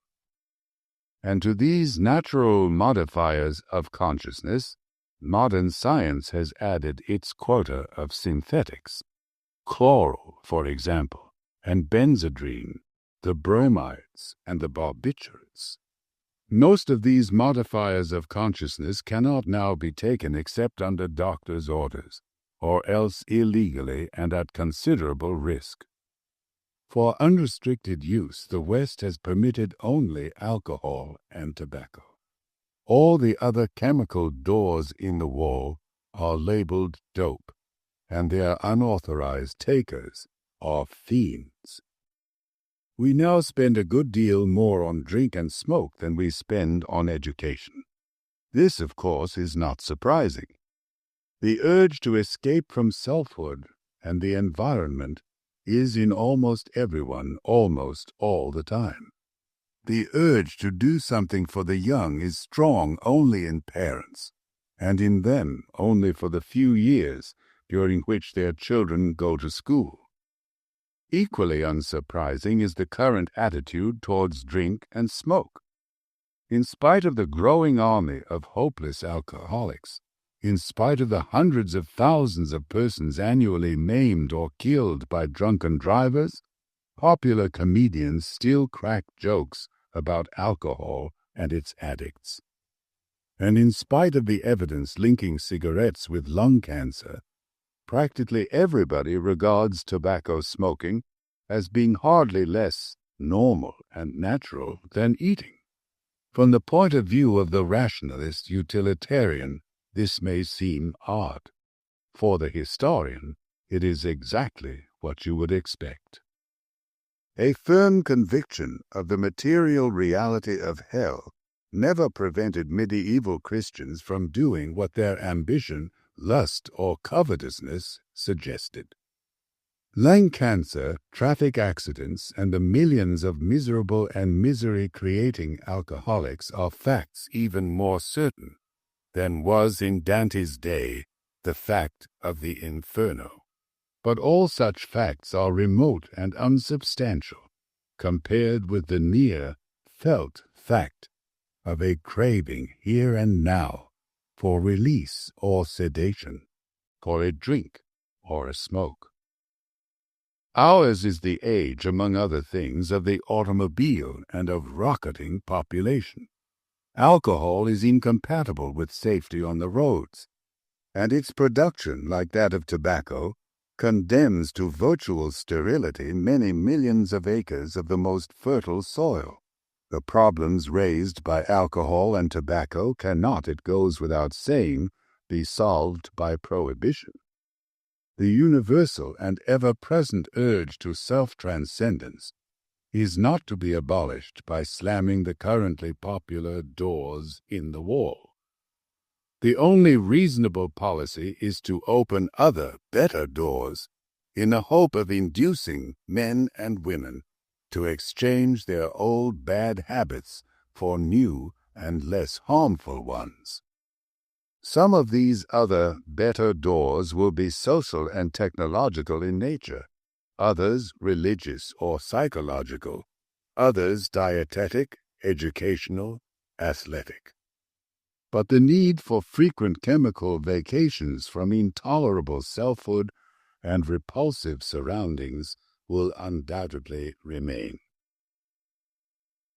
What is needed is a new drug which will relieve and console our suffering species without doing more harm in the long run than it does good in the short.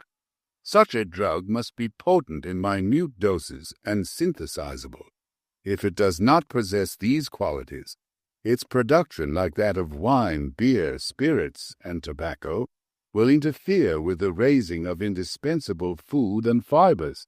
It must be less toxic than opium or cocaine, less likely to produce undesirable social consequences than alcohol or the barbiturates, less inimical to heart and lungs than the tars and nicotine of cigarettes. And on the positive side, it should produce changes in consciousness more interesting, more intrinsically valuable than mere sedation or dreaminess, delusions of omnipotence, or release from inhibition.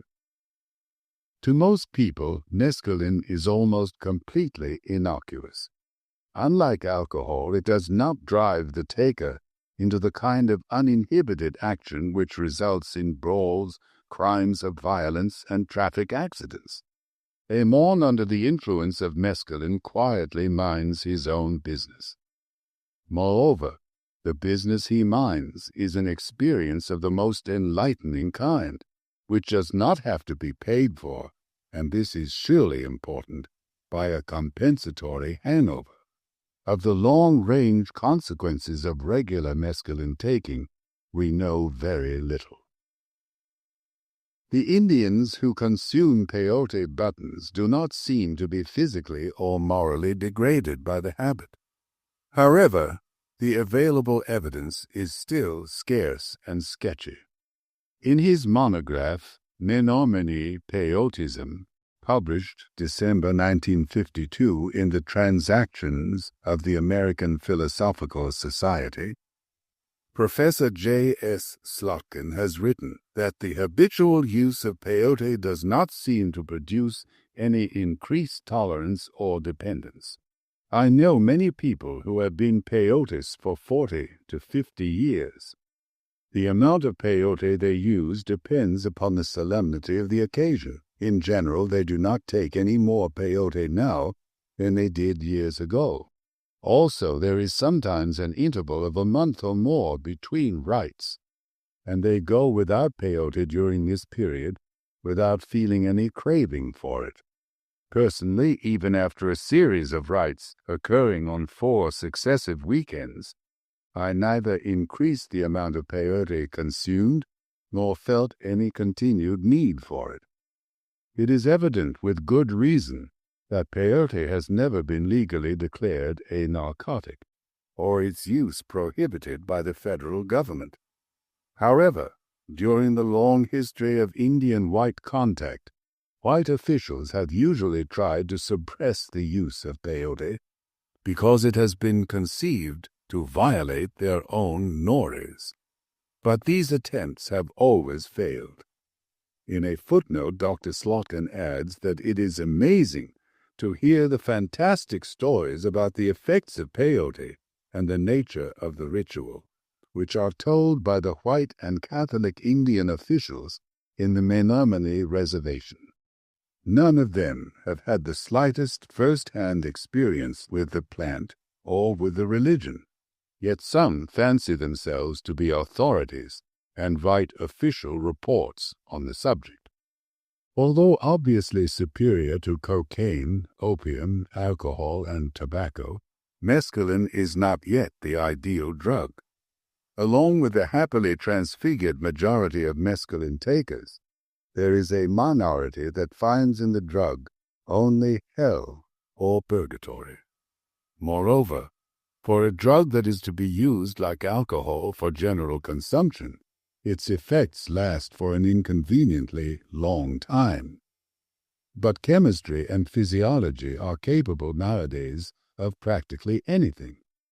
If the psychologists and sociologists will define the ideal, the neurologists and pharmacologists can be relied upon to discover the means whereby that ideal can be realized, or at least, for perhaps this kind of ideal can never in the very nature of things be fully realized, more nearly approached than in the wine-bibbing past, the whiskey-drinking, marijuana-smoking, and barbiturate-swallowing present. The urge to transcend self-conscious selfhood is, as I have said, a principal appetite of the soul. When, for whatever reason, men and women fail to transcend themselves by means of worship, good works, and spiritual exercises, they are apt to resort to religion's chemical surrogates, alcohol and goof pills in the modern West, alcohol and opium in the East, hashish in the Mohammedan world, alcohol and marijuana in Central America, alcohol and coca in the Andes, alcohol and the barbiturates in the more up-to-date regions of South America. In Poison Sacré, Ivresse Divine, Philippe de Félix has written at length, and with a wealth of documentation, on the immemorial connection between religion and the taking of drugs. Here, in summary, or in direct quotation, are his conclusions. The employment for religious purposes of toxic substances is, quote, extraordinarily widespread. The practices studied in this volume can be observed in every region of the earth, among primitives no less than among those who have reached a high pitch of civilization. We are therefore dealing not with exceptional facts which might justifiably be overlooked, but with a general and, in the widest sense of the word, a human phenomenon, the kind of phenomenon which cannot be disregarded by anyone who is trying to discover what religion is and what are the deep needs which it must satisfy. End of quote. Ideally, everyone should be able to find self-transcendence in some form of pure or applied religion. In practice, it seems very unlikely that this hoped-for consummation will ever be realized. There are, and doubtless there always will be, good churchmen and good churchwomen, for whom, unfortunately, piety is not enough. The late G.K. Chesterton, who wrote at least as lyrically of drink as of devotion, may serve as their eloquent spokesman. The modern churches, with some exceptions among the Protestant denominations, tolerate alcohol, but even the most tolerant have made no attempt to convert the drug to Christianity or to sacramentalize its use. The pious drinker is forced to take his religion in one compartment, his religion surrogate in another. And perhaps this is inevitable. Drinking cannot be sacramentalized except in religions which set no store on decorum. The worship of Dionysus, or the Celtic god of beer, was a loud and disorderly affair. The rites of Christianity are incompatible with even religious drunkenness. This does no harm to the distillers, but is very bad for Christianity. Countless persons desire self-transcendence and would be glad to find it in church. But alas, the hungry sheep look up and are not fed. They take part in rites, they listen to sermons, they repeat prayers, but their thirst remains unassuaged. Disappointed, they turn to the bottle. For a time at least, and in a kind of way, it works. Church may still be attended, but it is no more than the musical bank of Butler's Air One. God may still be acknowledged, but he is God only on the verbal level, only in a strictly Pickwickian sense. The effective object of worship is the bottle, and the sole religious experience is that state of uninhibited and belligerent euphoria which follows the ingestion of the third cocktail. We see then that Christianity and alcohol do not and cannot mix. Christianity and mescaline seem to be much more compatible. This has been demonstrated by many tribes of Indians from Texas to as far north as Wisconsin. Among these tribes are to be found groups affiliated with the Native American Church, a sect whose principal rite is a kind of early Christian agape, or love feast, where slices of peyote take the place of the sacramental bread and wine.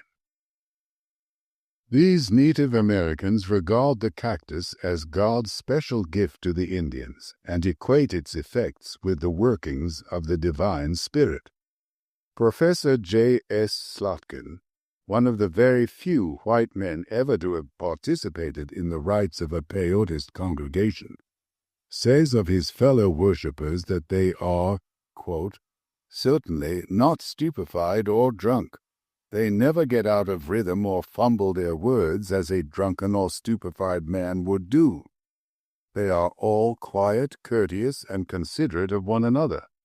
I have never been in any white man's house of worship where there is either so much religious feeling or decorum. End of quote. And what, we may ask, are these devout and well-behaved peyotists experiencing? Not the mild sense of virtue which sustains the average Sunday churchgoer through 90 minutes of boredom, not even those high feelings inspired by thoughts of the Creator and the Redeemer, the Judge and the Comforter, which animate the pious. For these Native Americans, religious experience is something more direct and illuminating, more spontaneous, less the homemade product of the superficial, self-conscious mind. Sometimes, according to the reports collected by Dr. Slotkin, they see visions which may be of Christ himself. Sometimes they hear the voice of the Great Spirit. Sometimes they become aware of the presence of God and of those personal shortcomings which must be corrected if they are to do His will.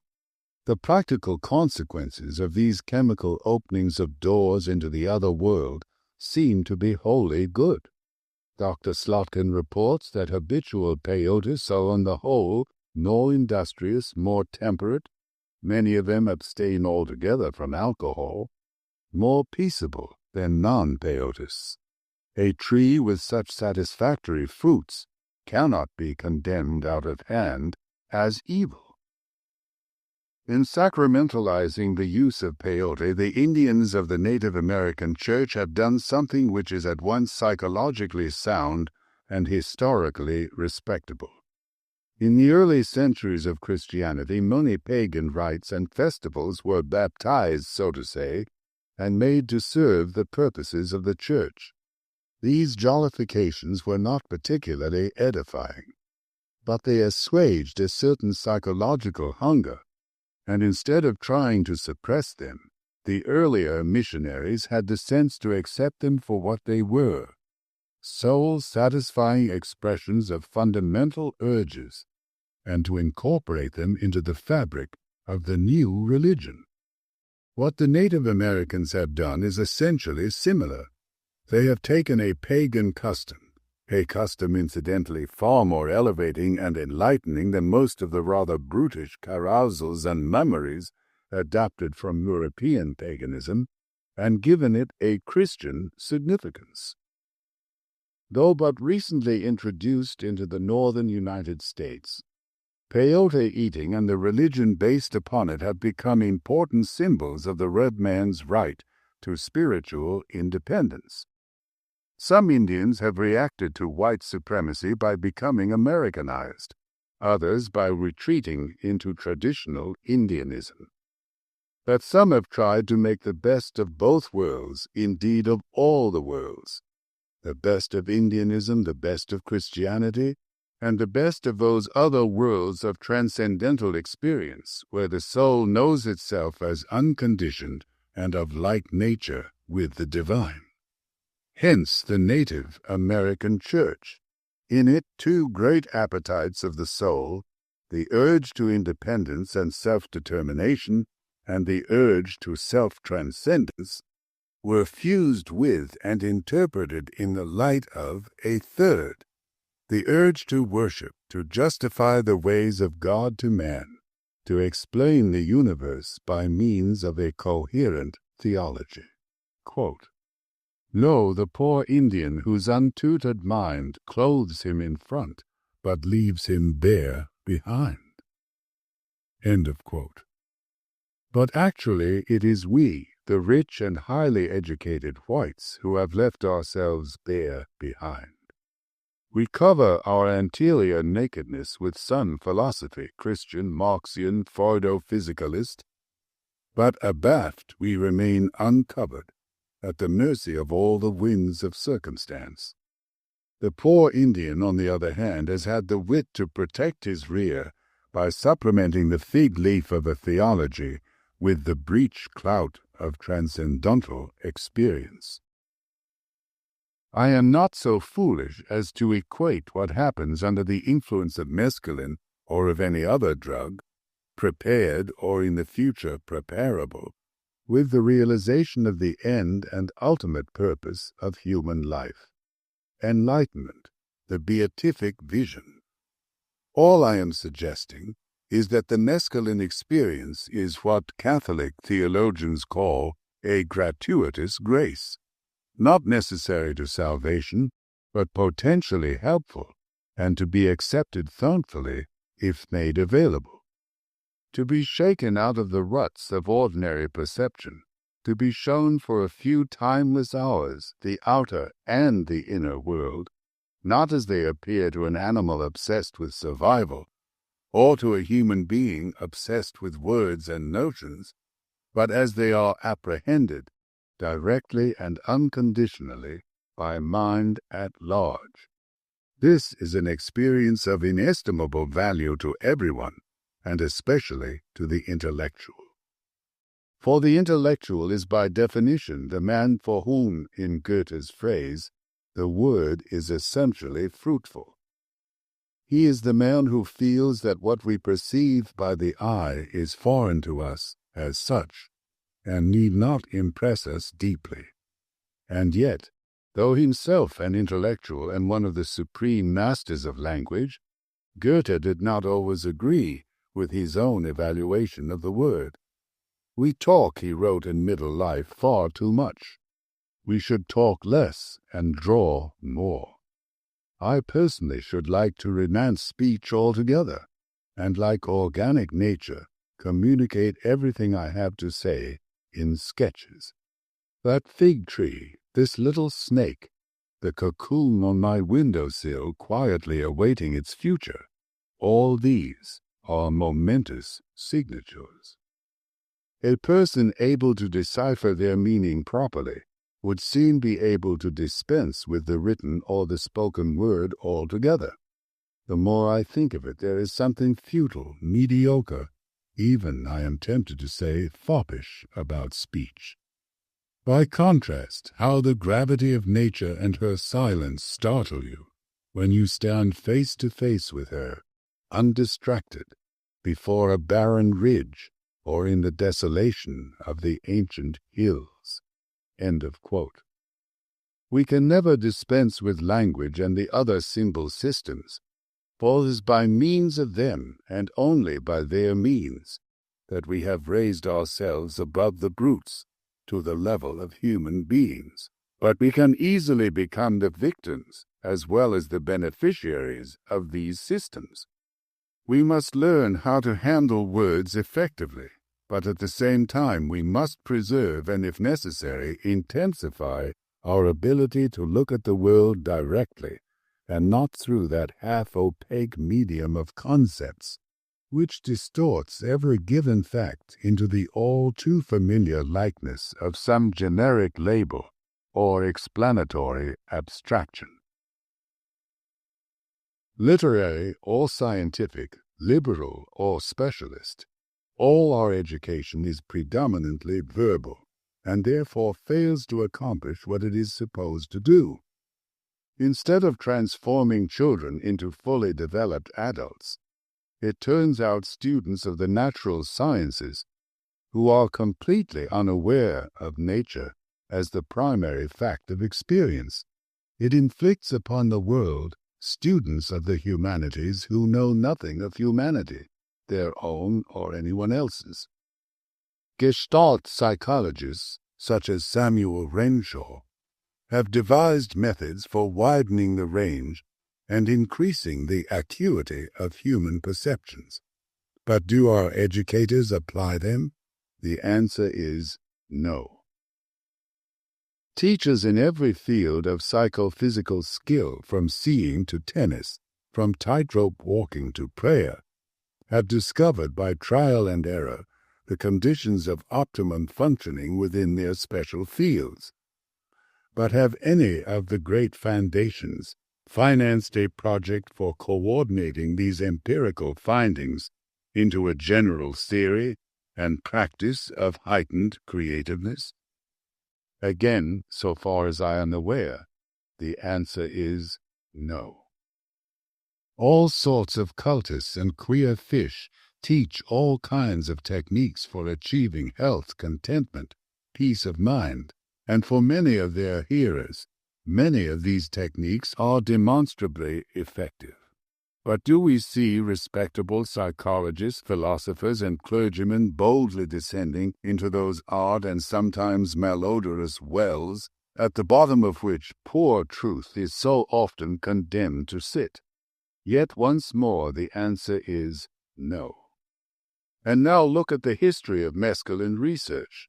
70 years ago, men of first-rate ability described the transcendental experiences which come to those who, in good health, under proper conditions, and in the right spirit, take the drug. How many philosophers, how many theologians, how many professional educators have had the curiosity to open this door in the wall? The answer, for all practical purposes, is none. In a world where education is predominantly verbal, highly educated people find it all but impossible to pay serious attention to anything but words and notions. There is always money for, there are always doctorates in, the learned foolery of research into what for scholars is the all-important problem.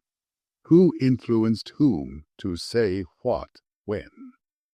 Even in this age of technology, the verbal humanities are honored. The non-verbal humanities, the arts of being directly aware of the given facts of our existence, are almost completely ignored. A catalogue, a bibliography, a definitive edition of a third-rate versifier's ipsissima verba, a stupendous index to end all indexes, any genuinely Alexandrian project is sure of approval and financial support. But when it comes to finding out how you and I, our children and grandchildren, may become more perceptive, more intensely aware of inward and outward reality, more open to the spirit, less apt by psychological malpractices to make ourselves physically ill, and more capable of controlling our own autonomic nervous system, when it comes to any form of non-verbal education more fundamental and more likely to be of some practical use than Swedish drill, no really respectable persons in any really respectable university or church will do anything about it. Verbalists are suspicious of the non-verbal. Rationalists fear the given non-rational fact. Intellectuals feel that what we perceive by the eye or in any other way is foreign to us as such and need not impress us deeply. Besides, this matter of education in the non-verbal humanities will not fit into any of the established pigeonholes. It is not religion, not neurology, not gymnastics, not morality or civics, not even experimental psychology. This being so, the subject is for academic and ecclesiastical purposes non-existent, and may safely be ignored altogether, or left with a patronizing smile to those whom the Pharisees of verbal orthodoxy call cranks, quacks, charlatans, and unqualified amateurs.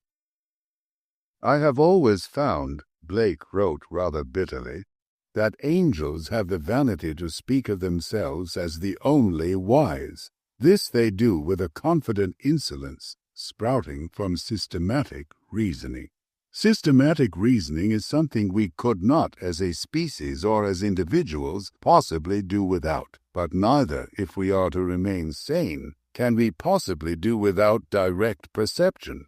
The more unsystematic the better of the inner and outer worlds into which we have been born.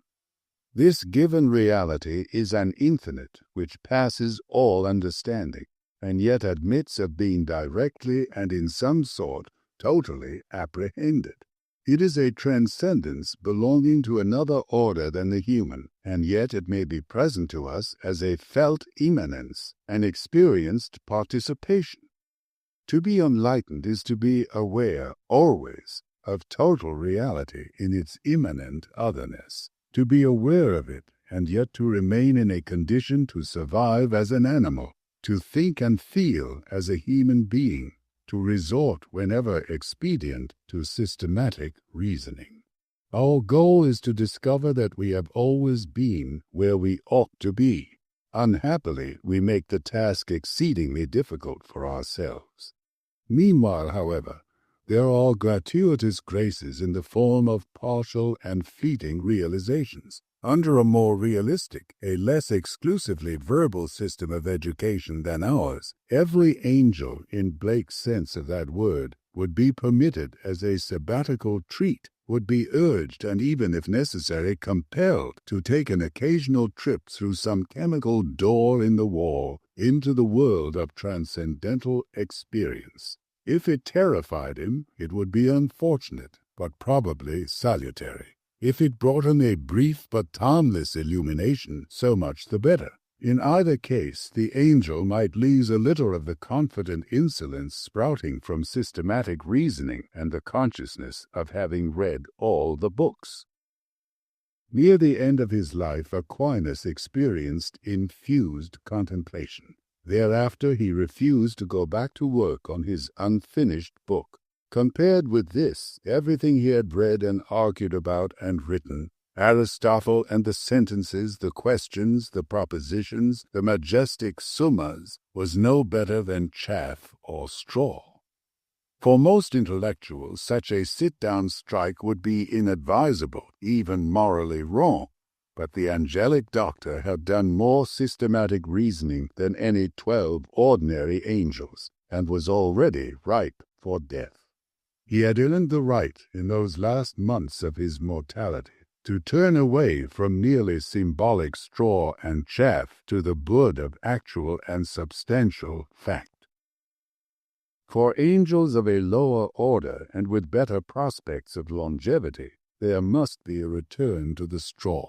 But the man who comes back through the door in the wall will never be quite the same as the man who went out. He will be wiser, but less cocksure, happier, but less self-satisfied, humbler in acknowledging his ignorance, yet better equipped to understand the relationship of words to things, of systematic reasoning to the unfathomable mystery which it tries forever vainly to comprehend. Good evening, I'm Mike Wallace. Tonight's guest, Aldous Huxley, is a man of letters, as disturbing as he is distinguished. Born in England, now a resident of California, Mr. Huxley has written some of the most electric novels and social criticism of this century. He's just finished a series of essays called Enemies of Freedom, in which he outlines and defines some of the threats to our freedom in the United States. And Mr. Huxley, right off the bat, let me ask you this. As you see it, who and what are the enemies of freedom here in the United States? Well, I don't think you can say who in the United States. I don't think there are any sinister persons deliberately trying to rob people of their freedom. But I do think, first of all, that there are a number of impersonal forces which are pushing in the direction of less and less freedom. And I also think that there are a number of technological devices which anybody who wishes to use can use to accelerate this process of going away from freedom, of imposing control. What are these forces and these devices, Mr. Huxley? I should say that there are two main impersonal forces. The first of them is not exceedingly important in the United States at the present time, though very important in other countries. This is the force which in general terms can be called overpopulation, the mounting pressure of population pressing upon existing resources. This, of course, is an extraordinary thing. Something is happening which has never happened in the world's history before. I mean, let's just take a simple fact that between the time of the birth of Christ and the landing of the Mayflower, the population of the Earth doubled. It rose from 250 million to probably 500 million. Today, the population of the Earth is rising at such a rate that it will double in half a century. Well, why should overpopulation work to diminish our freedoms? Well, in a number of ways. I mean, the experts in the field, like Harrison Brown, for example, pointed out that in the underdeveloped countries, actually the standard of living is at present falling, that people have less to eat and less goods per capita than they had 50 years ago.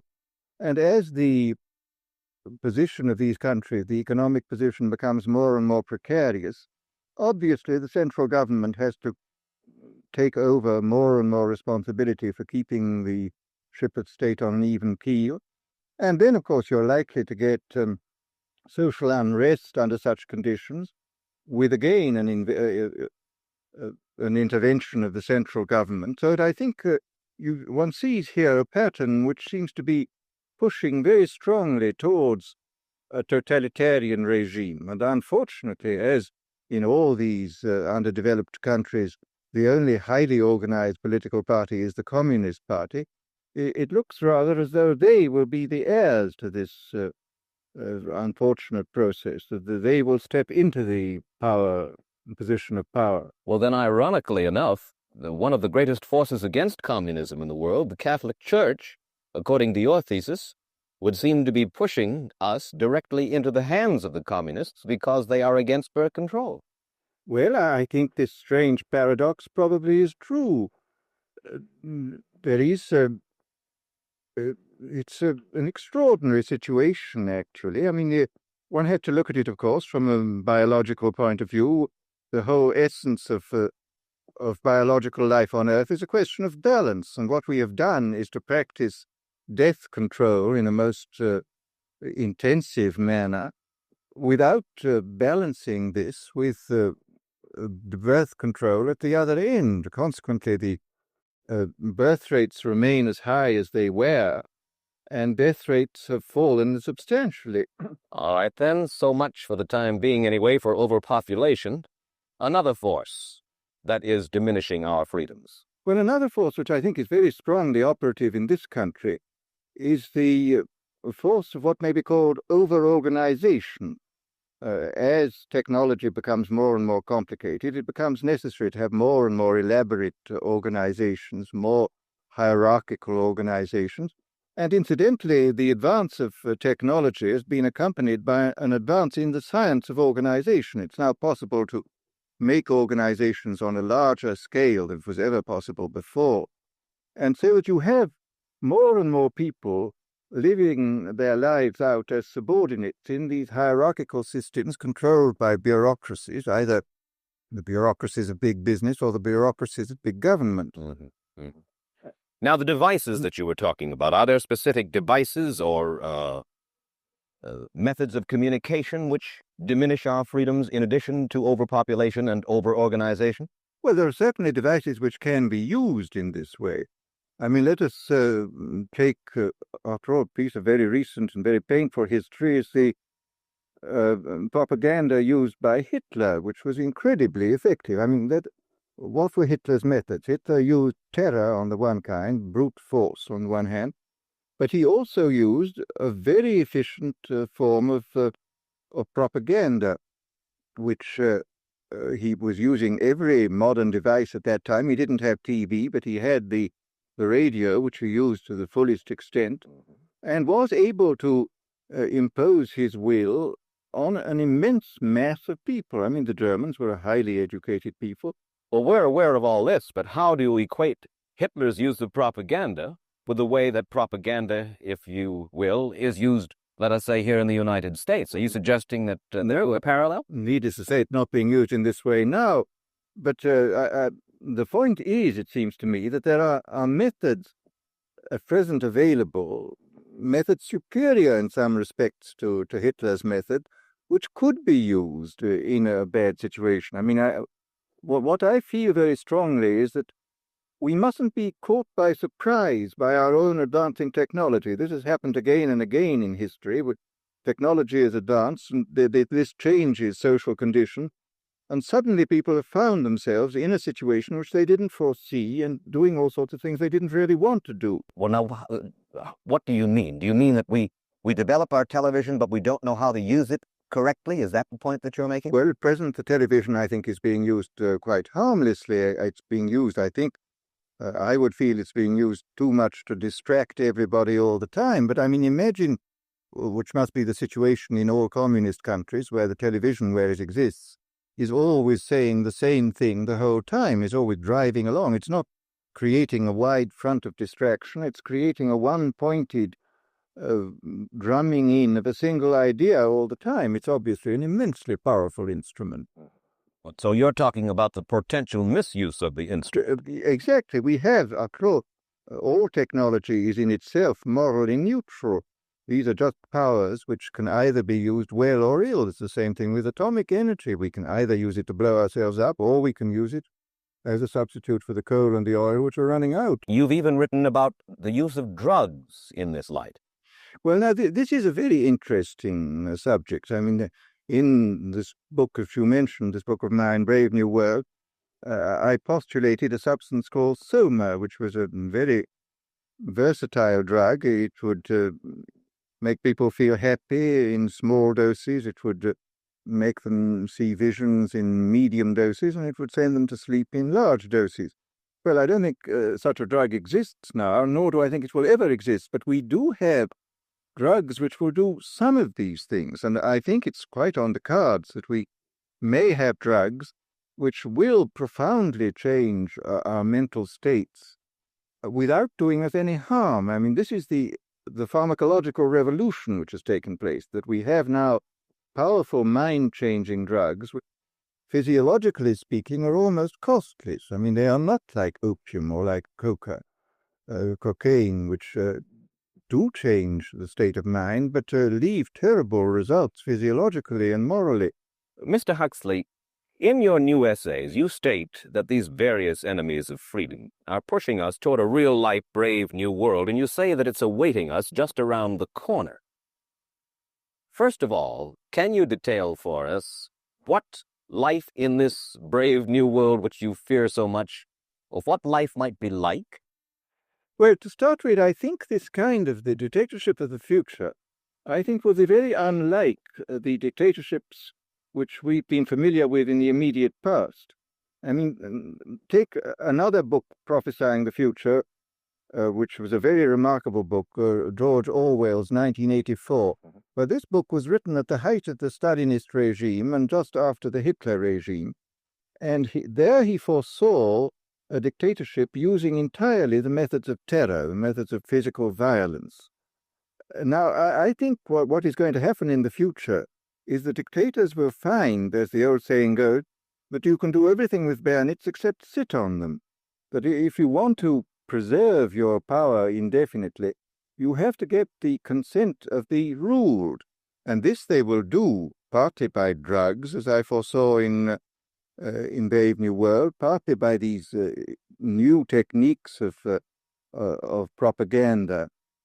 They will do it by bypassing the sort of rational side of man and appealing to his subconscious and his deeper emotions and his physiology even, and so making him actually love his slavery. I mean, I think this is the danger, that actually people may be in some ways happy under the new regime, but they will be happy in a situation where they oughtn't to be happy. But let me ask you this. You're talking about a world that could take place within the confines of a totalitarian state.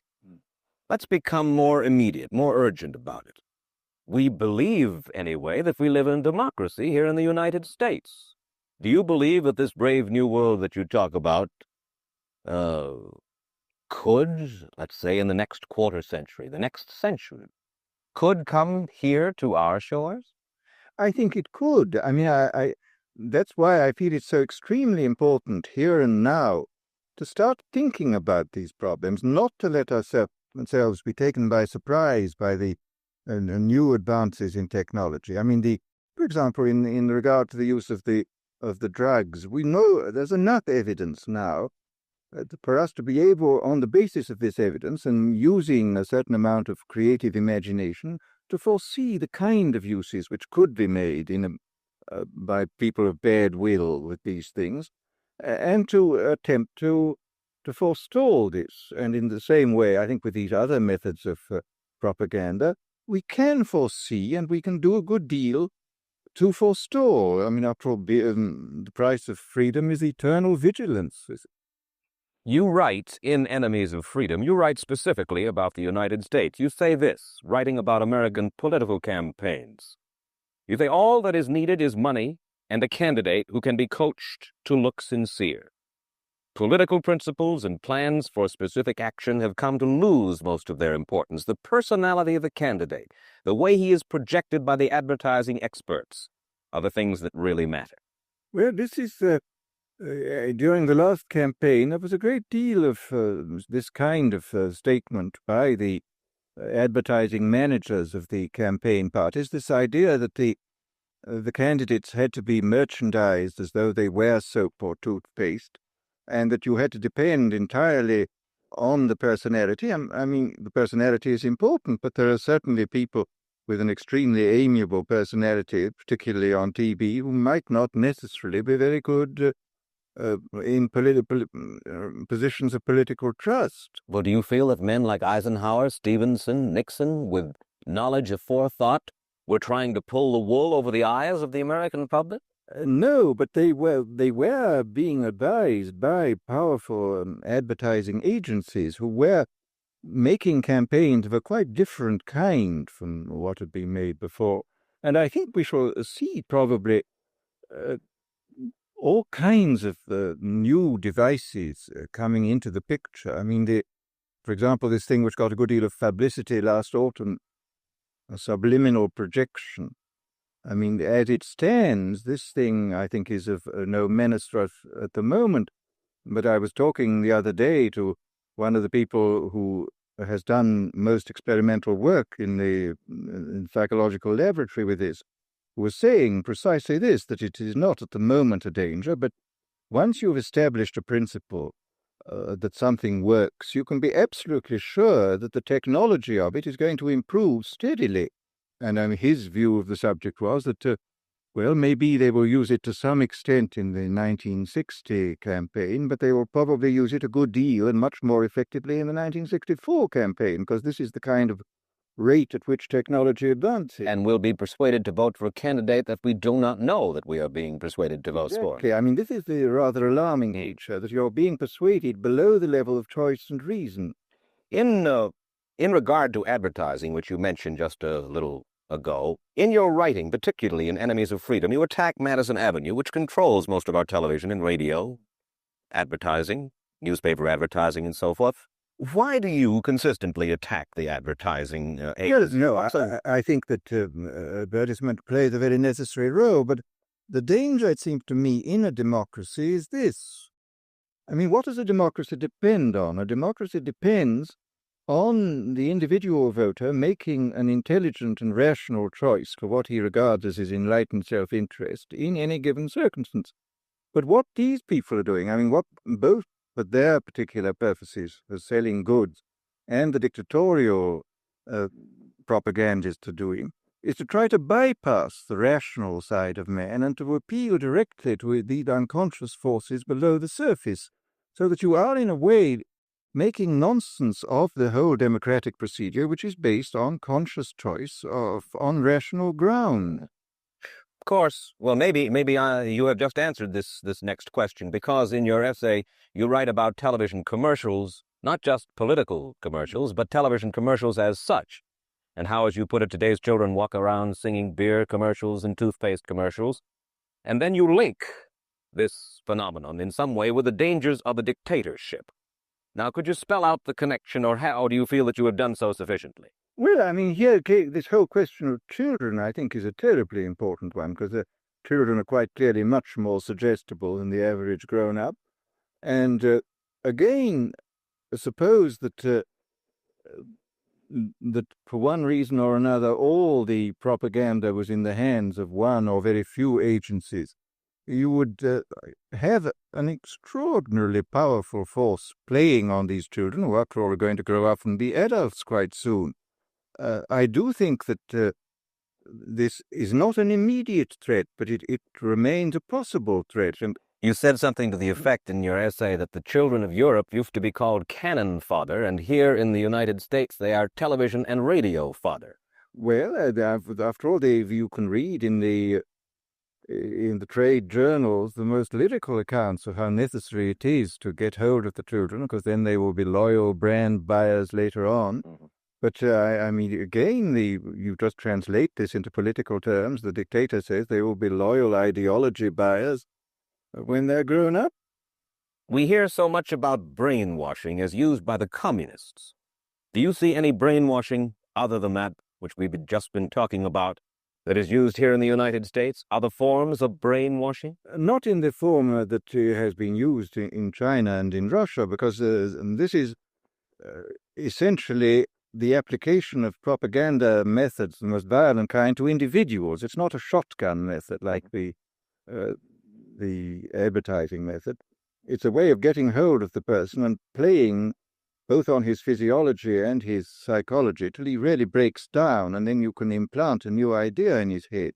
I mean, the descriptions of the methods are really blood-curdling when you read them, and not only the methods applied to political prisoners, but the methods applied, for example, to the training of the young communist administrators and missionaries.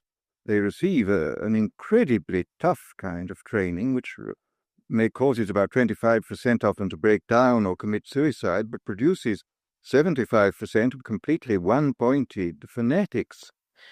The question, of course, that keeps coming back to my mind is this.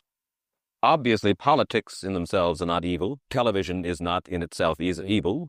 Atomic energy is not evil. And yet you seem to fear that it will be used in an evil way. Why is it that the right people will not, in your estimation, use them? Why is it that the wrong people will use these various devices and for the wrong motives? Well, I think one of the reasons is that these are all instruments for obtaining power, and obviously the passion for power is one of the most moving passions that exist in man, and after all, all democracies are based on the proposition that power is very dangerous and that it's extremely important not to let any one man or any one small group have too much power for too long a time. After what are the British and American constitutions except devices for limiting power? And all these new devices are extremely efficient instruments for the imposition of power by small groups over larger masses. Well, you ask this question yourself. In Enemies of Freedom, I'll put your own question back to you. You ask this. In an age of accelerating overpopulation, of accelerating overorganization, and ever more efficient means of mass communication, how can we preserve the integrity and reassert the value of the human individual? You put the question. Now here's your chance to answer it, Mr. Huxley. Well, it is obviously, first of all, it's a question of education. I think it's terribly important to insist on individual values. I mean, there is a tendency, as you probably read a book by White, The Organization Man. It's a very interesting, valuable book, I think, where he speaks about the new type of group morality, group ethic, which speaks about the group as though the group was somehow more important than the individual. But this seems, as far as I'm concerned, to be in contradiction with what we know about the genetical makeup of human beings, that every human being is unique. And it is, of course, on this genetical basis that the whole idea of the value of freedom is based. And I think it's extremely important for us to stress this in all our educational life. And I would say it's also very important to teach people to be on their guard against the sort of verbal booby traps into which they're always being led, to analyze the kind of things that are said to them. Well, I think there is this whole educational side, and I think there are many more things that one could do to strengthen people and to make them more aware of what was being done. You're a prophet of decentralization. Well, yes, it is feasible. It's one of the tragedies, it seems to me. I mean, many people have been talking about the importance of decentralization in order to give back to the voter a sense of direct power. I mean, the voter in an enormous electorate feels quite impotent, and his vote seems to count for nothing. This is not true where the electorate is small and where he is dealing with with a group which he can manage and understand. And if one can, as Jefferson, after all, suggested, break up the units into smaller and smaller units, and so get a real self-governing democracy. Well, that was all very well in Jefferson's day, but how can we revamp our economic system and decentralize and at the same time meet militarily and economically the tough challenge of a country like Soviet Russia? Well, I think the answer to that is that there are, it seems to me that industrial production is of two kinds. I mean, there are some kinds of industrial production which obviously need the most tremendously high centralization, like the making of automobiles, for example. But there are many other kinds where you could decentralize quite easily and probably quite economically. And that you would then have this kind of decentralized life. After all, you begin to see it now if you can travel through the South, this decentralized textile industry which is springing up there. Mr. Huxley, let me ask you this, quite seriously. Is freedom necessary? As far as I'm concerned, it is, yes. Is it necessary for a productive society? Yes, I should say it is. I mean, a genuinely productive society. I mean, I think you could produce plenty of goods without much freedom, but I think the whole sort of creative life of man is ultimately impossible without a considerable measure of individual freedom, that initiative, creation, all these things which we value, and I think value properly, are impossible without a large measure of freedom. Well, Mr. Huxley, take a look again at the country which is in the stance of our opponent anyway it would seem to be there, Soviet Russia. It is strong and getting stronger economically, militarily. At the same time, it's developing its art forms pretty well.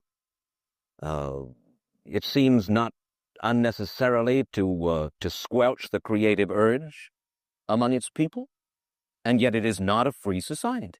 It's not a free society, but here is something very interesting, that those members of the society, like the scientists who are doing the creative work, are given far more freedom than anybody else. I mean, it's a privileged aristocratic society in which, provided that they don't poke their noses into political affairs, these people are given a great deal of prestige, a considerable amount of freedom, and a lot of money. I mean, this is a very interesting fact about the new Soviet regime. And I think what we're going to see is a people on the whole with very little freedom, but with an oligarchy on top, enjoying a considerable measure of freedom and a very high standard of living. And the people down below, the epsilons down below, enjoying very little.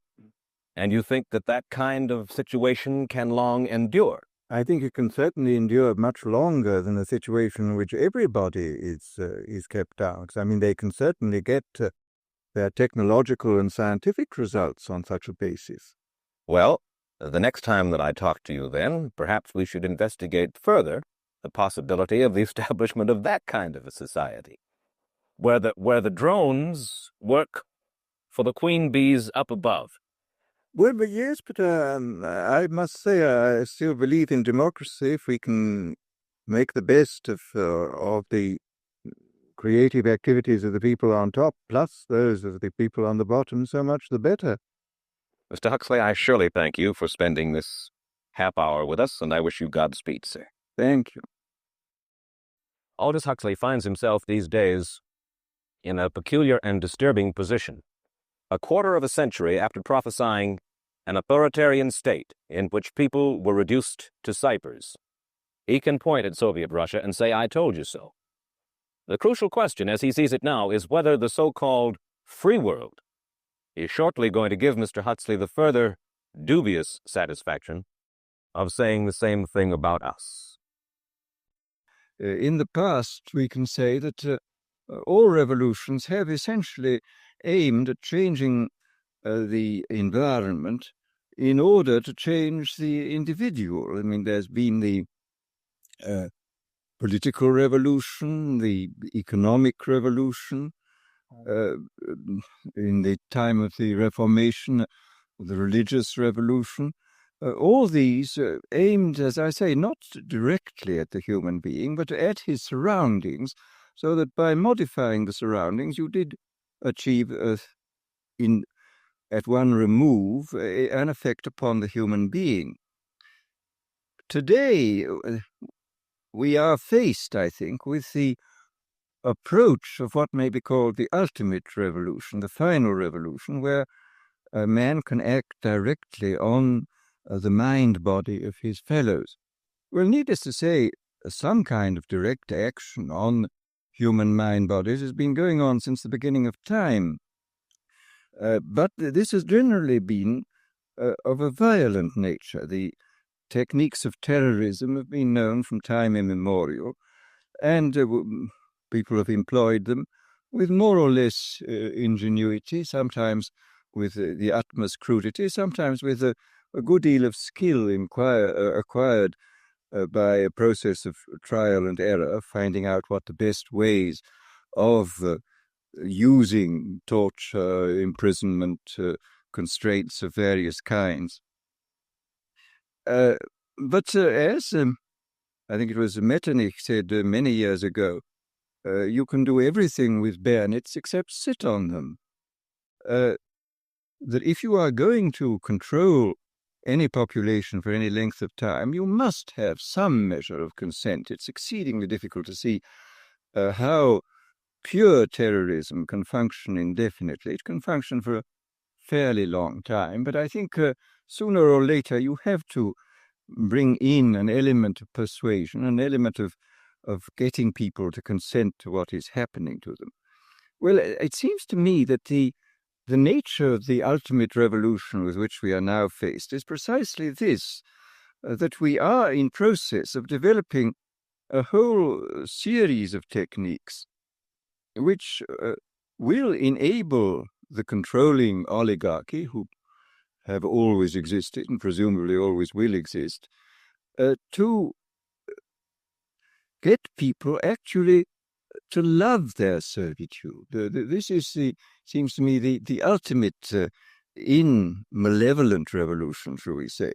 And this is a problem which has interested me for many years, and about which I wrote 30 years ago a fable, The Brave New World, which is essentially the account of a society making use of all the devices at that time available, and some of the devices which I've imagined to be possible, making use of them in order to, first of all, to standardize the population, to iron out inconvenient human differences, to create, so to say, mass-produced models of human beings arranged in some kind of a scientific caste system.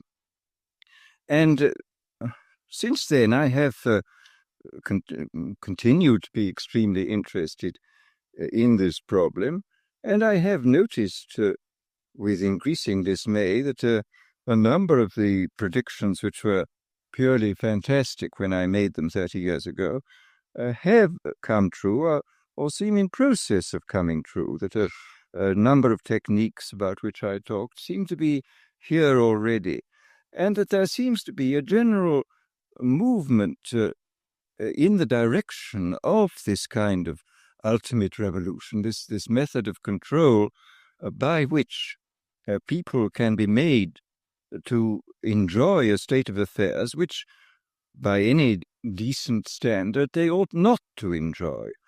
This, I mean, the enjoyment of servitude. Well, this process, as I say, has gone on for over the years, and I become more and more interested in what is happening. And here I would like briefly to compare the parable of Brave New World with another parable which was put forth more recently, In George Orwell's book, 1984, Orwell wrote his book between 45 and 48, at the time when the Stalinist terror regime was still in full swing, and just after the collapse of the Hitlerian terror regime. And his book, which I admire greatly, it's a book of very great talent and extraordinary ingenuity, shows, is so to say, a projection into the future of the immediate past, of what for him was the immediate past and the immediate present. It was a projection into the future of a society where control was exercised wholly by terrorism and the violent attacks upon the mind-body of individuals. Whereas my own book, which was written in 1932, when there was only a mild dictatorship in the form of Mussolini in existence, was not overshadowed by the idea of terrorism, and I was therefore free in a way which Orwell was not free, to think about these other methods of control, these non-violent methods. And I'm inclined to think that the scientific dictatorships of the future, and I think there are going to be scientific dictatorships in many parts of the world, will be probably a good deal nearer to the Brave New World pattern than to the 1984 pattern. They will be a good deal nearer, not because of any humanitarian qualms in the scientific dictators, but simply because the Brave New World pattern is probably a good deal more efficient than the other. That if you can get people to consent to the state of affairs in which they are living, the state of servitude, the state of having their differences ironed out and being made amenable to mass production methods on the social level, if you can do this, then you are likely to have a much more stable, a much more lasting society, a much more easily controllable society than you would if you were relying wholly on clubs and firing squads and concentration camps. So that my own feeling is that the 1984 picture was tinged, of course, by the immediate past and the present in which Orwell was living, but that the past and present of those years does not represent, I feel, the likely trend of what is going to happen. Needless to say, we shall never get rid of terrorism. This will always find its way to the surface. But I think that insofar as dictators become more and more scientific, more and more concerned with a technically perfectly running society, they will be more and more interested in the kind of techniques which I imagined and described from existing realities in Brave New World. So that it seems to me then that this ultimate revolution is really not very far away, that we already a number of the techniques for bringing about this kind of control are here, and it remains to be seen when and where and by whom they will first be applied in any large scale. And first, let me talk about a little bit about the improvement even in the techniques of terrorism. I think there have been improvements. Pavlov, after all, made some extremely profound observations, both on animals and on human beings, and he found, among other things, that conditioning techniques applied to animals or humans in a state either of psychological or physical stress sank in, so to say, very deeply into the mind-body of the creature, and were extremely difficult to get rid of, that they seem to be embedded more deeply than other forms of conditioning. And this, of course, this fact, I think, was discovered empirically in the past. People did make use of many of these techniques. But the difference between the old empirical intuitive methods and our own methods is the difference between a sort of hit and miss craftsman's point of view and the genuinely scientific point of view. I mean, I think there is a real difference between ourselves and, say, the inquisitors of the 16th century. We know much more precisely what we are doing than they knew, and we can extend, because of our theoretical knowledge, we can extend what we are doing over a wider area with a greater assurance of being producing something which really works. In this context, I would like to mention the extremely interesting chapters in Dr. William Sargent's Battle for the Mind, where he points out how intuitively some of the great religious teachers, leaders of the past, hit on the Pavlovian method. He speaks specifically of Wesley's method of producing conversions, which were essentially based upon a technique of heightening psychological stress to the limit by talking about hellfire, and so making people extremely vulnerable to suggestion, and then suddenly releasing this stress by offering the hopes of heaven. And this is a very interesting chapter of showing how completely, on purely intuitive and empirical grounds, a skilled natural psychologist, as Wesley was, could discover these Pavlovian methods. Well, as I say, we now know the reason why these techniques worked, and there is no doubt at all that we can, if we want to, carry them much further than was possible in the past. And of course, in the recent history of brainwashing, both as applied to prisoners of war and to the lower personnel within the Communist Party in China, we see that the Pavlovian methods have been applied systematically and evidently with extraordinary efficacy. I mean, I think there can be no doubt that by the application of these methods, a very large army of totally devoted people has been created.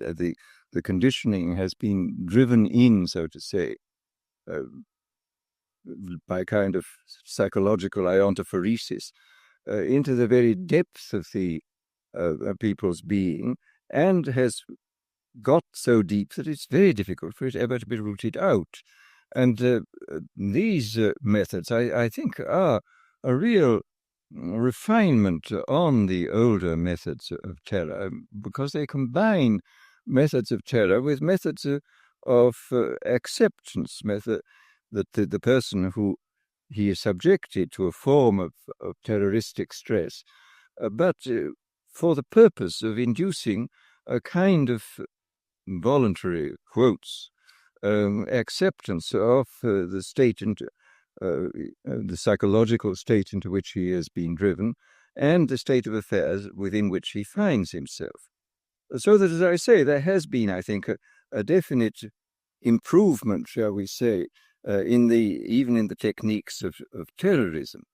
Well, then we come to the consideration of other techniques, of non-terroristic techniques for inducing consent and for inducing people to love their servitude.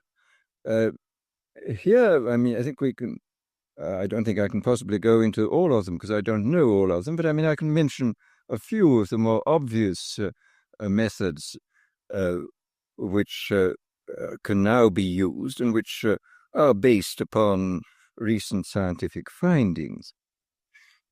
First of all, there are the methods connected with straight suggestion and hypnosis. I think we know much more about this subject than was known in the past. People, of course, have always known about suggestion and although they didn't know the word hypnosis, they certainly practiced it in various ways. But we have, I think, a much greater knowledge of the subject than in the past, and we can make use of our knowledge in ways which I think the past was probably never able to make use of it. For example, one of the things we now know for certain is that there is, of course, an enormous, this has been always known, a very great difference between individuals in regard to their suggestibility. But we now, I think, know pretty clearly the sort of statistical structure of a population in regard to its suggestibility. It's very interesting when you look at the findings in different fields. In the field of hypnosis, in the field of administering placebos, for example, in the field of general suggestion in states of drowsiness or of light sleep, you will find the same sorts of orders of magnitude continually cropping up. You will find, for example, that the experienced hypnotists will tell one that the percentage of people who can be hypnotized with the utmost facility, just like that, is about 20%.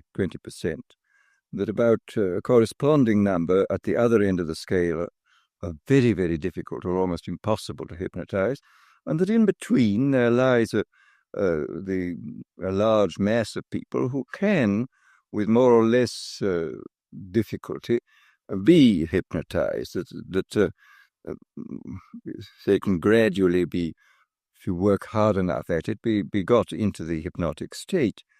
And in the same way, the same sort of figures crop up again, for example, in relation to the administration of placebos. So a big experiment was carried out 3 or 4 years ago in the General Hospital in Boston on post-operative cases where several hundred men and women suffering comparable kinds of pain after serious operations were given injections whenever they asked for them, whenever the pain got bad, and the injections 50% of the time were of morphia and 50% of the time were of distilled water. And about 20% of those who went through the experiment, about 20% of them got just as much relief from the distilled water as from the morphia. About 20% got no relief from the distilled water, and in between were those who got some relief or got relief occasionally. So here again we see the same sort of distribution. And similarly with regard to what in Brave New World I called hypnopedia, which is the sleep teaching, I was talking not long ago to a man who manufactures records which people can listen to during their light part of sleep. These are records for getting rich, for sexual satisfaction, for confidence in salesmanship, and so on. And he said it's very interesting that these records are sold on a money-back basis, and he says that there is regularly between 15 and 20% of people who write indignantly, saying the records don't work at all, and he sends the money back at once. On the other hand, there are some, over 20% who write enthusiastically, saying they're now much richer, their sexual life is much better, etc., etc. And these, of course, are the dream clients, and they buy more of these records. And then in between are those who complain they're not getting much results, and they have to have letters written to them saying, well, go persist, my dear, go on, and you will get there. And they generally do get results in the long run. Well, as I say, this on the basis of this, I think we see quite clearly that the human populations can be categorized according to their suggestibility fairly clearly. I suspect very strongly that this 20% is the same in all these cases. And I suspect also that it would not be at all difficult to recognize in very early childhood who were those who were extremely suggestible, who were those who were extremely unsuggestible, and who were those who occupied the intermediate space. Quite clearly, if everybody were extremely unsuggestible, organized society would be quite impossible. And if everybody were extremely suggestible, then dictatorship would be absolutely inevitable. I mean, it's very fortunate we have people who are moderately suggestible in the majority, and who therefore preserve us from dictatorship, but do permit organized society to be formed. But once given the fact that there are these 20% of highly suggestible people, it becomes quite clear that this is a matter of enormous political importance. For example, any demagogue who is able to get hold of a large number of these 20% of suggestible people and to organize them is really in a position to overthrow any government in any country. And I mean, I think this, after all, we've had the most incredible example in recent years of what can be done by efficient methods of suggestion and persuasion in the form of Hitler. Anybody who's read, for example, Bullock's Life of Hitler comes forth from this with a sort of horrified admiration for this infernal genius who really understood human weaknesses, I think, almost better than anybody, and who exploited them with all the resources then available. I mean, he knew everything. I mean, for example, he knew intuitively this Pavlovian truth that conditioning installed in a state of stress or fatigue it goes much deeper than conditioning installed at other times. This was why all his big speeches were organized at night. He speaks of this quite frankly, of course, in Mein Kampf. He says this was done solely because people are tired at night and therefore are much less capable of resisting persuasion than they would be during the day. And we see in all his techniques, he was using... He had discovered intuitively and by trial and error a great many of the weaknesses which we now know about on a sort of scientific way. I think much more clearly than he did.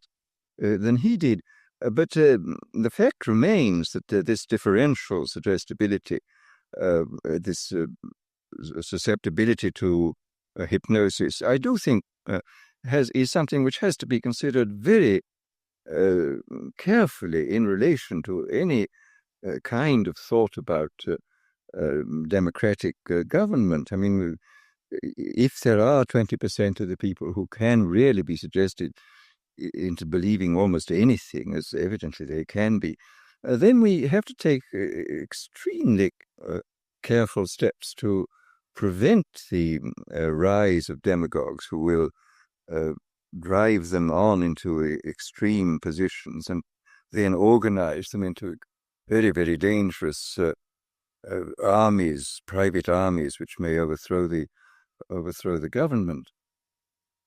Well, this, as I say, is in this field of pure persuasion.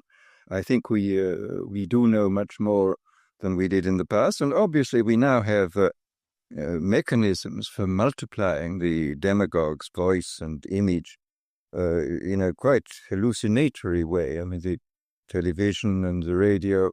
Hitler was making enormous use of the radio. He could speak to millions of people simultaneously. I mean, this alone, of course, creates an enormous gulf between the modern and the ancient demagogue.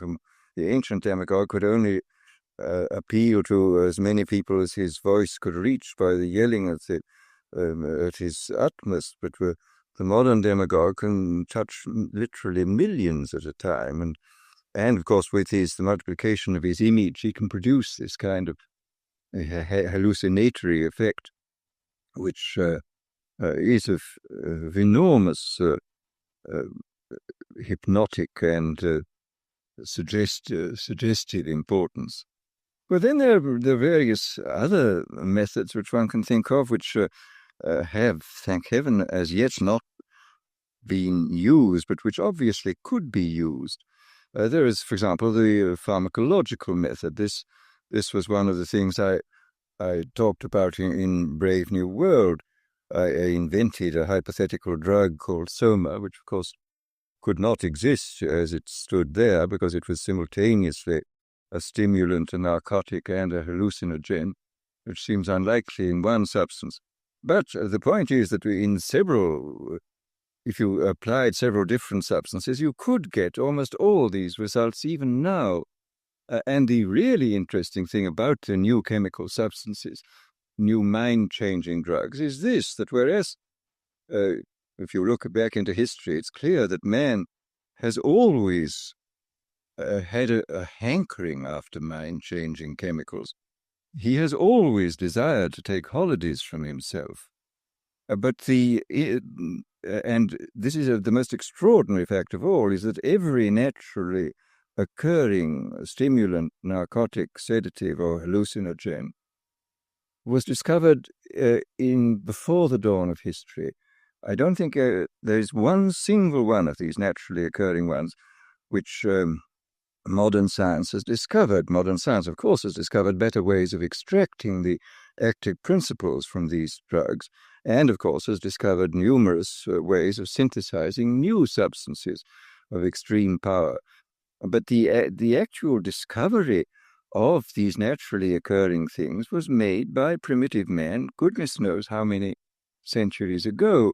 There is, for example, in the underneath the lake dwellings, the early Neolithic lake dwellings, which have been dug up in Switzerland, we find poppy heads, which looks as though people were already using this most ancient and powerful and most dangerous of narcotics, even in the days before the rise of agriculture, so that man was apparently a dope addict before he was a farmer, which is a very, very curious comment on human nature. But the difference, as I say, between the ancient mind changers, the traditional mind changers, and these new substances is that they were extremely harmful, and the new ones are not. I mean, even the permissible mind changer, alcohol, is not entirely harmless, as people may have noticed. And the other ones, the non-permissible ones, such as opium and cocaine, opium and all its derivatives, are very harmful indeed. They rapidly produce addiction and in some cases lead at an extraordinary rate to physical degeneration and death. Whereas these new substances, this is really very extraordinary, that a number of these new mind-changing substances can produce enormous revolutions within the mental side of our being, and yet do almost nothing to the physiological side. I mean, you can have an enormous revolution, for example, with LSD-25 or with the newly synthesized drug psilocybin, which is the active principle of the Mexican sacred mushroom. You can have this enormous mental revolution with no more physiological revolution than you would get from drinking 2 cocktails. And this is really a most extraordinary fact. And it is, of course, true that pharmacologists are producing a great many wonder drugs, which where the cure is almost worse than the disease. Every new edition of medical textbooks contains a longer and longer chapter on what are called iatrogenic diseases, that is to say, diseases caused by doctors. And this is quite true, that many of the wonder drugs are extremely dangerous. I mean, they can produce extraordinary effects, and in critical conditions they should certainly be used, but they should be used with the utmost caution. But there is evidently a whole class of drugs affecting the central nervous system, which can produce enormous changes in in sedation, in euphoria, in energizing the whole mental process, without doing any perceptible harm to the body. And in this sense, this represents, it seems to me, the most extraordinary revolution, that it's in the hands of a dictator. These substances of one kind or another could be used in the most with complete, first of all, with complete harmlessness, and the result would be that, you can imagine a euphoric which would make people thoroughly happy, even in the most abominable circumstances. These things are possible. This is the extraordinary thing. After all, this has even been true with the crude oil drugs. As Haussmann years ago remarked apropos of Milton's Paradise Lost, he says, and beer does more than Milton can to justify God's ways to man. And beer is, of course, an extremely crude drug compared with these ones, and you can certainly say that some of the psychic energizers and the new hallucinants can do incomparably more than Milton and all the theologians combined could possibly do to make the terrifying mystery of our existence seem more tolerable than it does. So that here, I think, one has an enormous area in which the ultimate revolution could function very well indeed, an area in which a great deal of control could be used by, not through terror, but through making life seem much more enjoyable than it normally does. Enjoyable to the point where, as I've said before, human beings come to love a state of things which by any reasonable and decent human standard they ought not to love. And this, I think, is perfectly possible. Well, then, very briefly, let me speak about one of the more recent developments of in the sphere of neurology, the implantation of electrodes in the brain. This, of course, has been done on a large scale in animals, and in a few cases it's been done in cases of the hopelessly insane.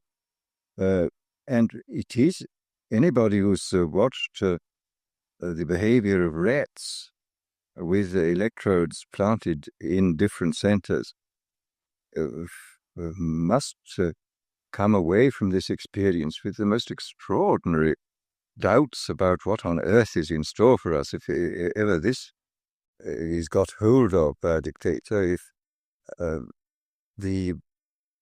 I saw not long ago some rats in Magoon's laboratory at UCLA. There were two sets of them, one with electrodes planted in a pleasure center. And these rats were, the technique was that they had a bar which they pressed, and which turned on a very small current for a short space of time, which we had a wire connected with their electrode, and which stimulated this pleasure center, which was evidently absolutely ecstatic, because these rats were pressing the bar 18,000 times a day. And apparently, if you kept them from pressing the bar for a day, they would press the bar 36,000 times on the following day and would fall till they fell down in complete exhaustion. And they would neither eat nor be interested in the opposite sex and would just go on pressing as flour. Then the most extraordinary rats were those where the electrode was planted halfway between a pleasure and a pain center, and where evidently the result was a kind of mixture of the most wonderful ecstasy and being on the rack at the same time. And you would see the rat sort of looking at its bar and sort of saying, to be or not to be, that is the question. Finally would approach it, do it in there. To go back with this awful, if I can humanize or anthropomorphize, he was feeling something terribly mixed. and he would wait for quite a long time before pressing the bar again, but he would always press it again. I mean, this was the extraordinary thing. And I notice in this most recent issue of Scientific American, there's a very interesting article on electrodes in the brains of chickens, where the technique is very ingenious. You sink into their brains a little socket with a screw on it, and the electrode then is screwed deeper and deeper into the brain stem, and you can test at any moment, according to the depth, which goes in fractions of a millimeter, of what you're stimulating. And these creatures are not merely stimulated by wire. They are fitted with a miniaturized radio receiver weighing less than an ounce, which is attached to them, so that they can be communicated with at a distance. I mean, they can run about in the barnyard, and you can press the button, and this particular area of the brain to which the electrode's been screwed down to will be stimulated, and you will get these fantastic phenomena that a sleepy chicken will suddenly get up and rush about, or an active chicken will suddenly sit down and go to sleep, or a hen will suddenly start sitting as though it were hatching out an egg, or a rooster will start fighting, or will suddenly go into a state of extreme depression. The whole picture of the absolute control of the drives is terrifying. And in the few cases in which this has been done with very sick human beings, the effects are evidently very remarkable too. I was talking last summer in England to Grey Walter, who is the most eminent exponent of the electroencephalogram techniques in England, and he was telling me that he's seen hopeless inmates of asylums with these things in their heads, and that these people were suffering from the uncontrollable depression, and they'd had the electrodes inserted into something resembling, evidently, the pleasure center of the rat. Anyhow, when they felt too bad, they just pressed a button, the battery in their pocket, and he said the results were fantastic. The mouse would go down, would suddenly turn up, and they would evidently feel, I don't know for how long at a time, very cheerful and happy. So that here again one sees the most extraordinary revolutionary techniques which are now available to us. Now, I think what is obviously perfectly clear is that for the present these techniques are not being much used except in a purely experimental way. But I think it is extraordinarily important for us to realize, first, to realize what is happening, to make ourselves acquainted with what has already happened, and then to use a certain amount of imagination to extrapolate into the future the sort of things that might happen. I mean, what might happen if these fantastically powerful techniques were used by unscrupulous people in authority? What on earth would happen? What sort of society would we get? And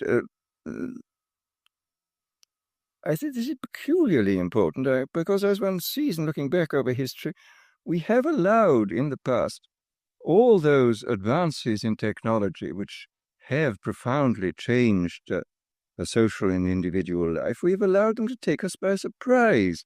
I mean, it seems to me that during the late 18th century and early 19th century, when the new machines were making possible the factory system, it was not beyond the wit of man to see to look at what was happening and to project into the future, and maybe to forestall the really dreadful consequences which plagued England and most of Western Europe and most of this country for about 50 or 60 years, the horrible abuses of the factory system. I mean, if a certain amount of forethought had been devoted to the problem at that time, if people had, first of all, found out what was happening and then used their imagination to see what might happen, and then had gone on to work out means by which the worst applications of the new techniques should not take place, then I think Western humanity might have been spared about 3 generations of utter misery which was imposed upon the poor at that time. And similarly with various technological advances now, I mean, it's quite clear we have to start thinking very, very hard about the problems of automation. And again, I think we have to think still more profoundly about the problems which may arise in relation to these new techniques, which may contribute to this ultimate revolution. Our business is to, first of all, as I say, to be aware of what is happening, then to use our imaginations to see what might happen, how this might be abused, and then, if possible, to see that the enormous powers which we now possess, thanks to these scientific and technological advances, shall be used for the benefit of human beings and not for their ultimate degradation. Thank you.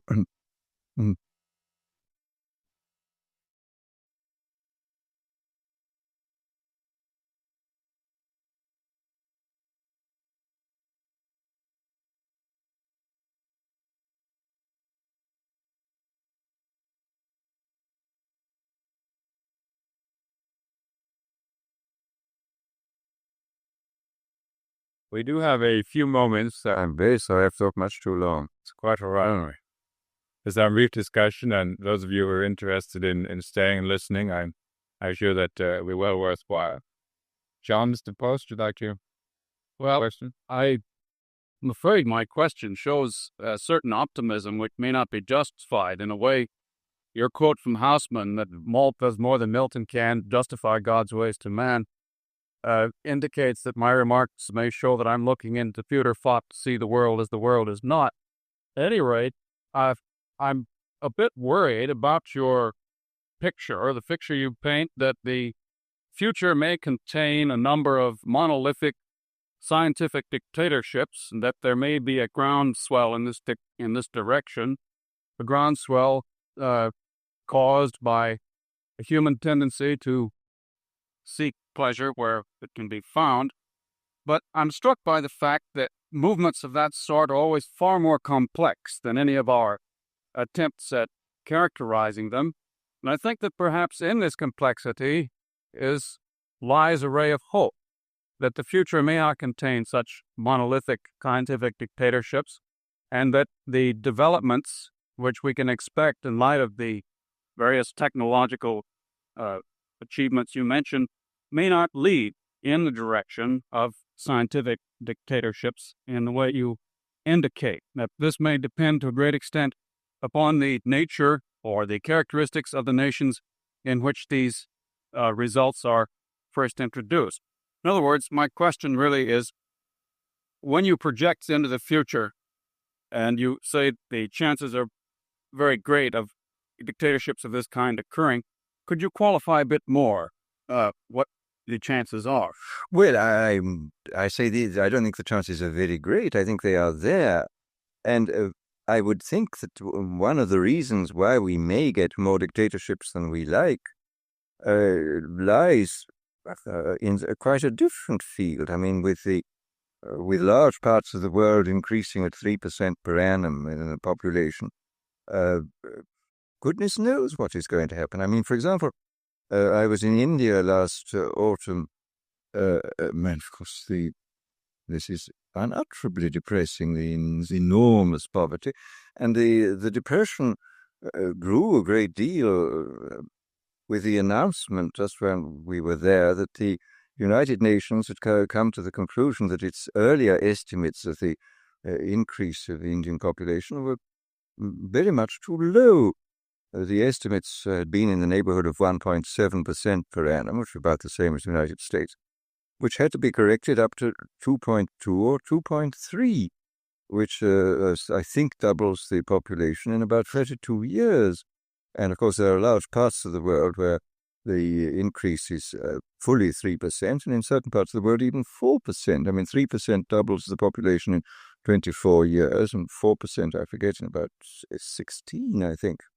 But it seems to me that the danger in regard to dictatorship arises as the population presses more heavily upon resources, and as the rising tide of expectation, which certainly exists in these underdeveloped countries, is frustrated, as undoubtedly it is going to be, because it is almost impossible to make any development which shall catch up with, much less go faster than the population increase.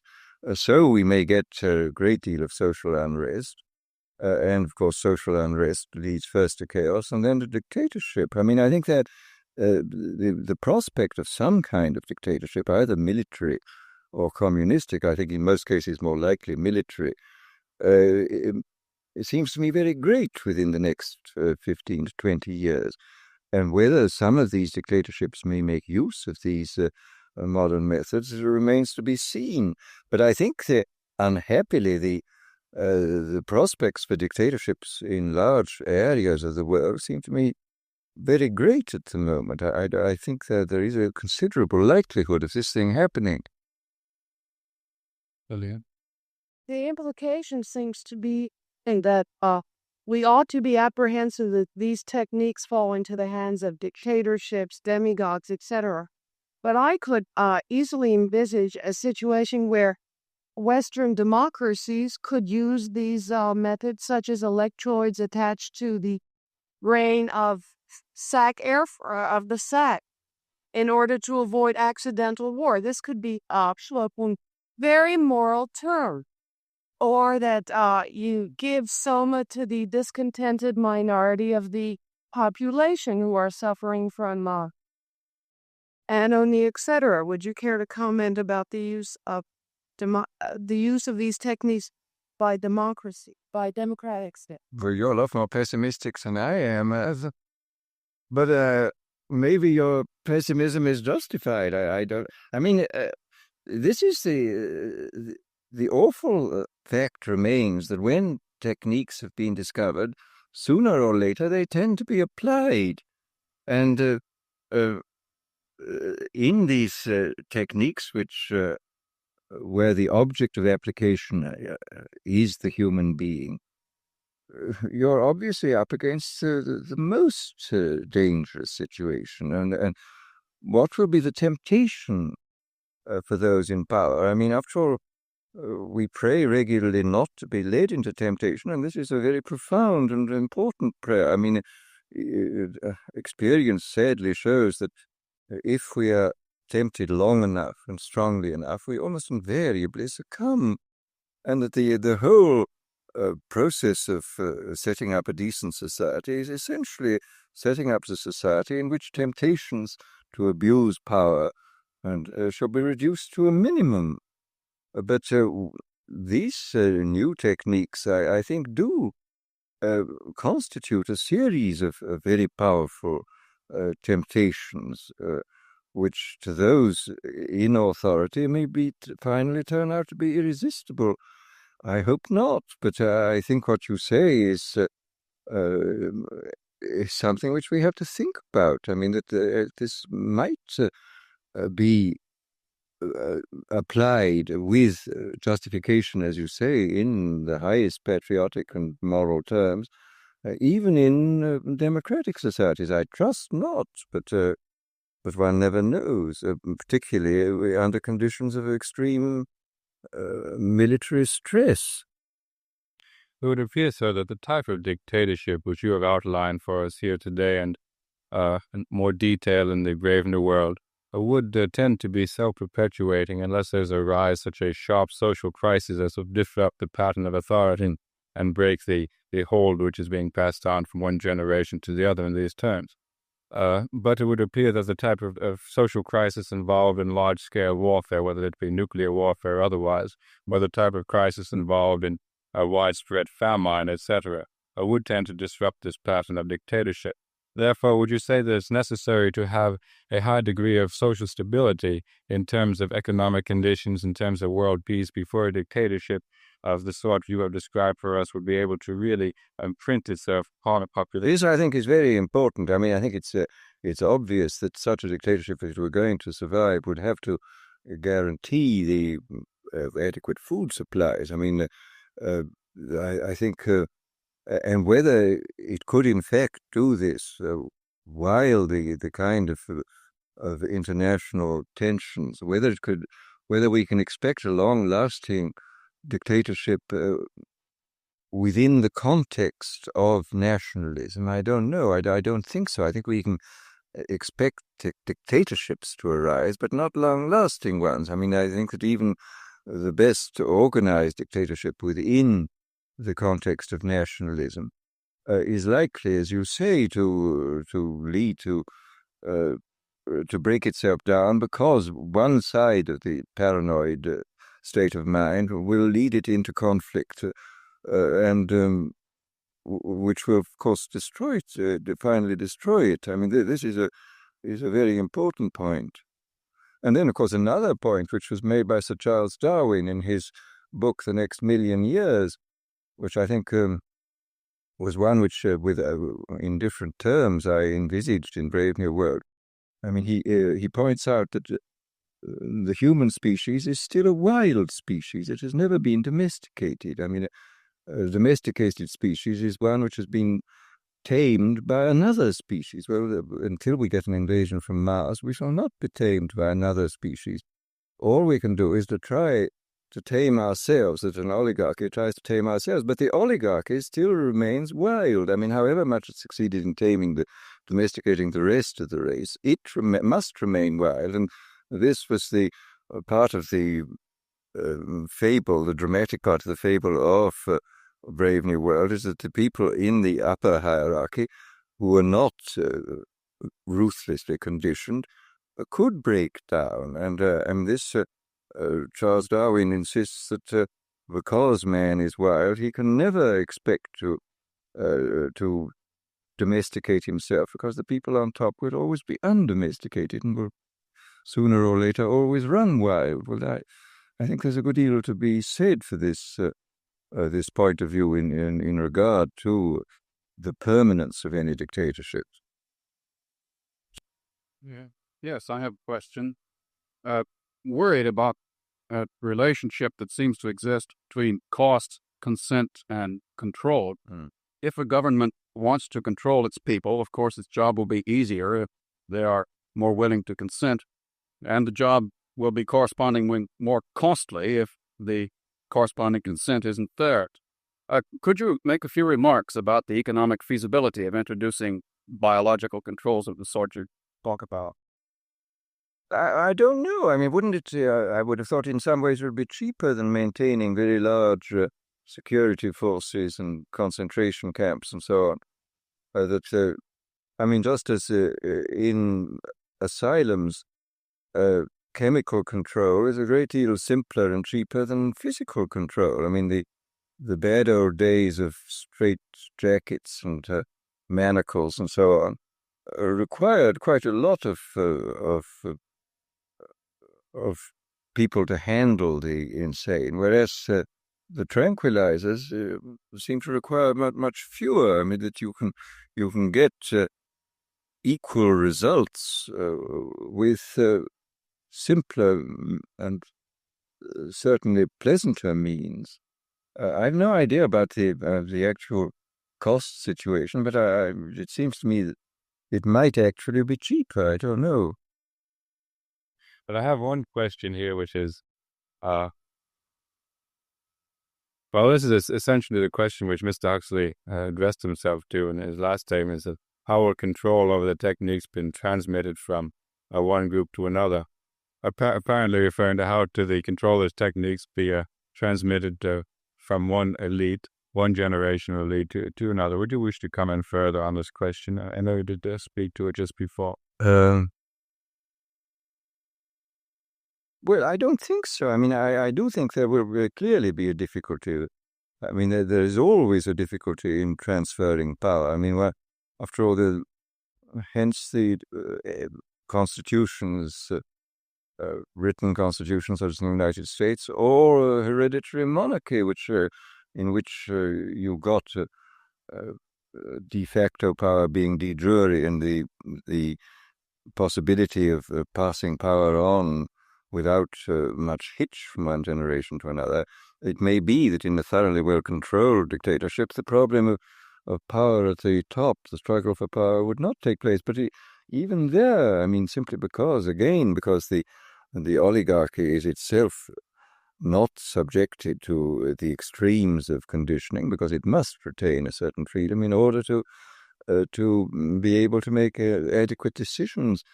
That maybe the struggle for power would always remain a great problem, as it has been throughout history, except where you have had written constitutions or acceptable monarchies. Yes? Dr. Huxley, you adhere to the view or comment on the view that it's precisely the American society of Westernized democracy is particularly susceptible to this type of brave new world, was the following reason: that society is conditioned to adhere to a great degree of social conformity. That in your creative stress, this idea of conformity is further pushed, and consequently it makes it much easier to develop these techniques. And it seems that politically, the extremities, there's a growing feeling that we have to do away with the extremities. We have to keep on going the central path. And this would seem to me to make this much easier for a type of dictatorship, as you said, who's slowly using the mass media that we're developing mold the population. Plus the factor that in some of the other types of societies, you have less inhibition about a brutal struggle for power within the top hierarchy, whereas here there would be some type of inhibition due to the so-called legal process that has developed, which would keep men from then violently attacking the leaders. Well, this business about conformity, I just don't know. It seems extremely difficult, certainly for me, to judge whether there is a higher degree of conformity here and now than there has been in other places and in the past. I mean, I would have thought the tendency towards conformity was to some extent offset by the enormous differentiation of function in modern society. I mean, that nothing could be less homogeneous in function than a complex modern society. I mean, people are doing extraordinarily different things.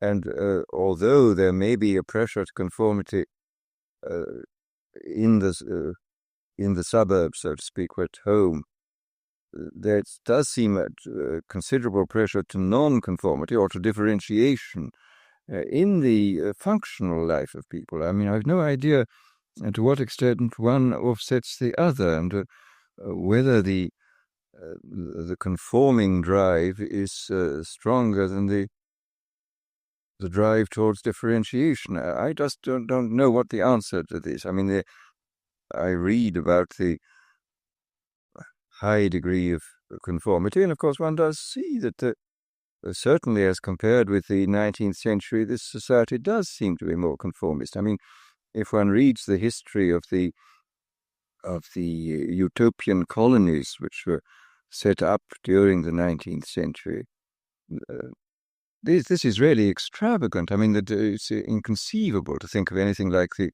Oneida community or Brook Farm even being set up today. I mean, that this would be so outrageous that it would be impossible to imagine. And yet, in these Victorian days, there was this freedom to make experiments, social experiments of the wildest character. Again, exactly what this means and exactly what the significance is for us and for the future, I don't really know. I mean, I just feel so incapable of really understanding the unutterably odd facts of real life. I mean, I think one very often just has to accept them. There they are, and what really they mean, I don't know. I mean, perhaps this is one of the charms of history, that one never really knows what it means. There's a gentleman. If you are always interested in religious ideas doing businesses, be thinking about apples, gesture, and the juice of visual beings of all human beings. Was you curious on it? Well, this is finally related to the whole mind-body problem. I mean, we still don't know very much about the relation of mind and body. I mean, we know clearly that they're related to one another very closely, but exactly how electrochemical events in the central nervous system turn into the G minor quartet of Mozart, we really haven't the faintest idea. I mean, I don't think we have any more idea than Aquinas or Aristotle. I mean, all we can say is that it happens. And we do know a good deal more about the nature of the electrical and the chemical events. But again, what the bridge is, and whether it's enough to say, like the neutral monists, that the two aspects, the mental and the physical, are merely the same thing seen from different sides. Again, I don't know. I mean, even then, how can the same thing look so profoundly different? Something I don't understand.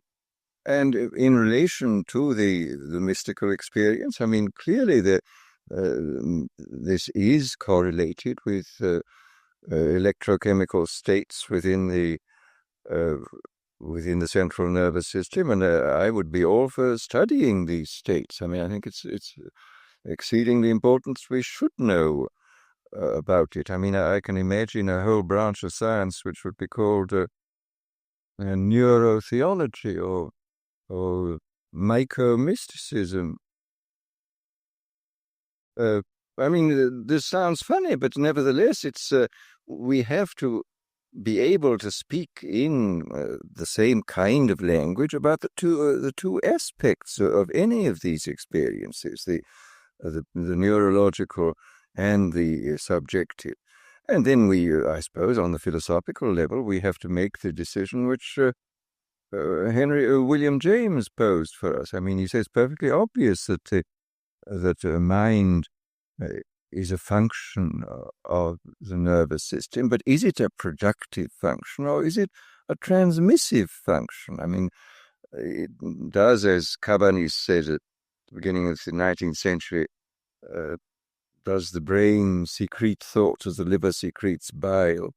Or is it some kind of valve, as James himself, I think, thought, and as certainly as Bergson thought, through which a pre-existent mental element finds access into the human being? I mean, Bergson's view was that, of course, it was a kind of reducing valve which permitted only those aspects of universal consciousness which were useful to our survival as animals on the surface of the planet and as social creatures within a society to come through. Well, I don't know. As James says, that the both points of view are quite difficult from a philosophical point of view to justify, but the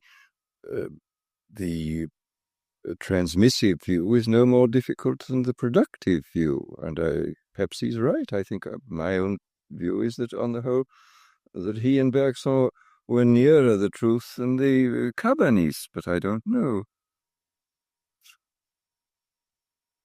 This gentleman in the white shirt, though? Dr. Huxley, would you care to comment on Sir Julian Huxley's views on artificial insemination donation? Well, I don't know that I know his views exactly. I just don't know. Okay. You care to clarify them for us? I think he favors, along with a Dr. Herman Muller, I think that we can genetically improve the human race by adopting amongst the population the practice of artificial insemination, using the spur of intelligent individuals. And I don't know how he determines that these individuals are to be chosen, but I would just wondered if you were familiar with. Well, I mean, this was the whole problem of eugenics. I mean, if one knew how to apply eugenic principles, I think unquestionably one could improve the average quality of the human race. And I mean, there is some evidence, as Bert pointed out a long time ago, and as Medower has pointed out more recently, that there is some evidence that there is a slight decline of average IQ, and that this certainly could be remedied. But of course, as you say, the problem is to choose who. I mean, I can perfectly imagine that if the Cold War goes on for a very long time, that side which first starts artificial insemination for the production of people with greater talent in the physical sciences will win. And I read a paper the other day by, I forget who, a biologist at University of California at Santa Barbara. It was an amusing paper, but I mean, it had quite interesting and serious aspects to it on sort of the hypothetical Cold War action on the part of the dictatorial powers who were able to make use of eugenics in ways which would not, as this author's name I cannot now remember, in ways which were not necessarily very tyrannical, because after all, the woman would be allowed to marry whomever she liked, but provided she had children by selected fathers outside the relationship. So that, I mean, there would be the actual personal relationships between husband and wife would not be modified seriously. But I mean, this, as I say, was a fantasy, but it looked like a fantasy which could quite likely come true, and could, as the geneticists I think are all agreed, could certainly lead to considerable results. Of course, for eugenics to take place in a rapid way, you would have to be able to control not merely the male genetic factors, but the female, which is, of course, much more difficult, but not impossible, I imagine. I have one written question here I'd like to read out to you, sir. The population explosion is a grave danger to mankind, yet the right to bear children is a right of free will. The only apparent way to stem this explosion is by some large-scale kind of conditioning or external coercion. Yet this is also a grave danger. Is there any way out of this dilemma? Well, the way out of the dilemma surely is being pointed out in most countries of the West, where people voluntarily have limited the size of their families. I mean, this has happened without any coercion, unless you call the desire to have a good economic life and to bring up your children well a coercion. But I mean, this has in fact occurred. And I mean, in this country, after having reached a low during the Depression, the birth rate happens to have gone up. But I mean, the point is that the control of the size of families is now completely voluntary here. I mean, or more or less completely voluntary, and which makes it profoundly different from the people in the underdeveloped societies who are still going on producing 10 children, because the habit persists that in order for 3 children to survive, you have to produce 10. But now if you produce 10 children, 7 survive because of elementary public health precautions which have been brought in. Hence, of course, the enormous sudden increase, the the death rate, which used to be in the upper 30s, as was the birth rate, has now fallen in many of these countries to 15 and 12 and even 10. So naturally there's an enormous increase. But it's certainly going to take some time to get people to change their habits. I mean, psychological inertia is much more powerful than physical inertia. I mean, it's much easier to push a 10-ton truck than a human being. Mr. Post has one further question. You've spoken of the ends to which drugs should not be devoted, such as increasing conformity, making men more content with what is actually an intolerable situation, securing the power of a small elite, and so on. To what ends do you think these drugs should be devoted, granted that we have them? Well, I mean, I think they, in the therapeutically, some of them are very valuable. I think already, for example, some of the so-called psychic energizers have done a great deal in the mental field. I mean, I understand from Dr. Nathan Klein, for example, that in very many cases you can use some of these psychic energizers instead of the electroshock therapy. And people say that electroshock therapy doesn't do any harm, but I cannot believe that partial electrocution is good for anybody. And it seems to me a very good thing that if you can get people on a maintenance dose to get them out of these awful catatonic and depressed conditions, which you seem to be able to do. And after all, there are many people, it seems to me, outside institutions who have tendencies in the same direction, which I think a genuine psychic energizer might be, which could be used without harm to people, would be of immense value.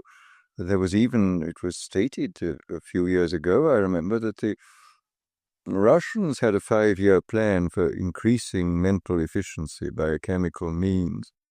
I don't know whether this has gone on and what they've discovered, but I would think it's probably on the cards that you could increase the span of attention, the amount of time you could concentrate on things, the power of observation and so on, by chemical as well as by educational means. I mean, I think that there are a number of probably quite good things you could do. And then, again, in the case of these very strange substances like psilocybin and lysergic acid, I think there's a great deal to be said for doing what William James talked about, for getting people to realize that their ordinary sort of common sense view of the world is not the only view, that the universe they inhabit is not the only possible universe, and that there are other very strange universes which some people spontaneously inhabit. I mean, a man like William Blake obviously inhabits an extremely different universe from that which most people inhabit. And I think it's probably very wholesome for people to be permitted to realize this fact, to perceive that the world of the mind is immensely large, and that there are these very strange and extraordinary areas in them, and there are plenty of cases in the literature where these kind of experiences have produced a kind of conversion. The work which is being done at Harvard now by Leary, the prison, in the local prisons in Boston, it's very interesting, a sort of a series of extraordinary conversion experiences among hardened criminals have emerged from this. And here again, there may be, I mean, we don't know enough about the subject yet, but there may be possibilities of very great importance here of sort of removing obstacles. I mean, the justification there was stated by Bergson years ago when he was defending William James against his use of nitrous oxide. A number of fellow philosophers thought this was infra-dig, that an eminent philosopher should resort to these chemical means, which enabled, I mean, James remarked that only under nitrous oxide could he understand what Hegel meant. And he Bergson said that it must be realized that the experiences which Mr. James describes are not caused by the gas. The gas is merely the occasion. The gas removes certain obstacles which might have been removed equally well by psychological or psychophysical means, so-called spiritual exercises of the various religions, but can also be removed by these chemical means, and that if you can do so without doing harm to yourself, so much the better.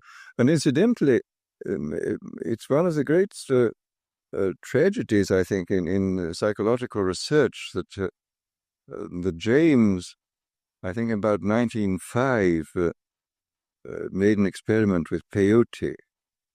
And as he had a rather weak stomach, all that he got was violent vomiting. He said, "I'm afraid I must take the visions for granted. I got only the nausea." And it's an awful pity. If he'd had a stronger stomach, we should have had this research beginning 50 years ago. But his weak stomach prevented this, and we've had to wait till much later to get this thing really going.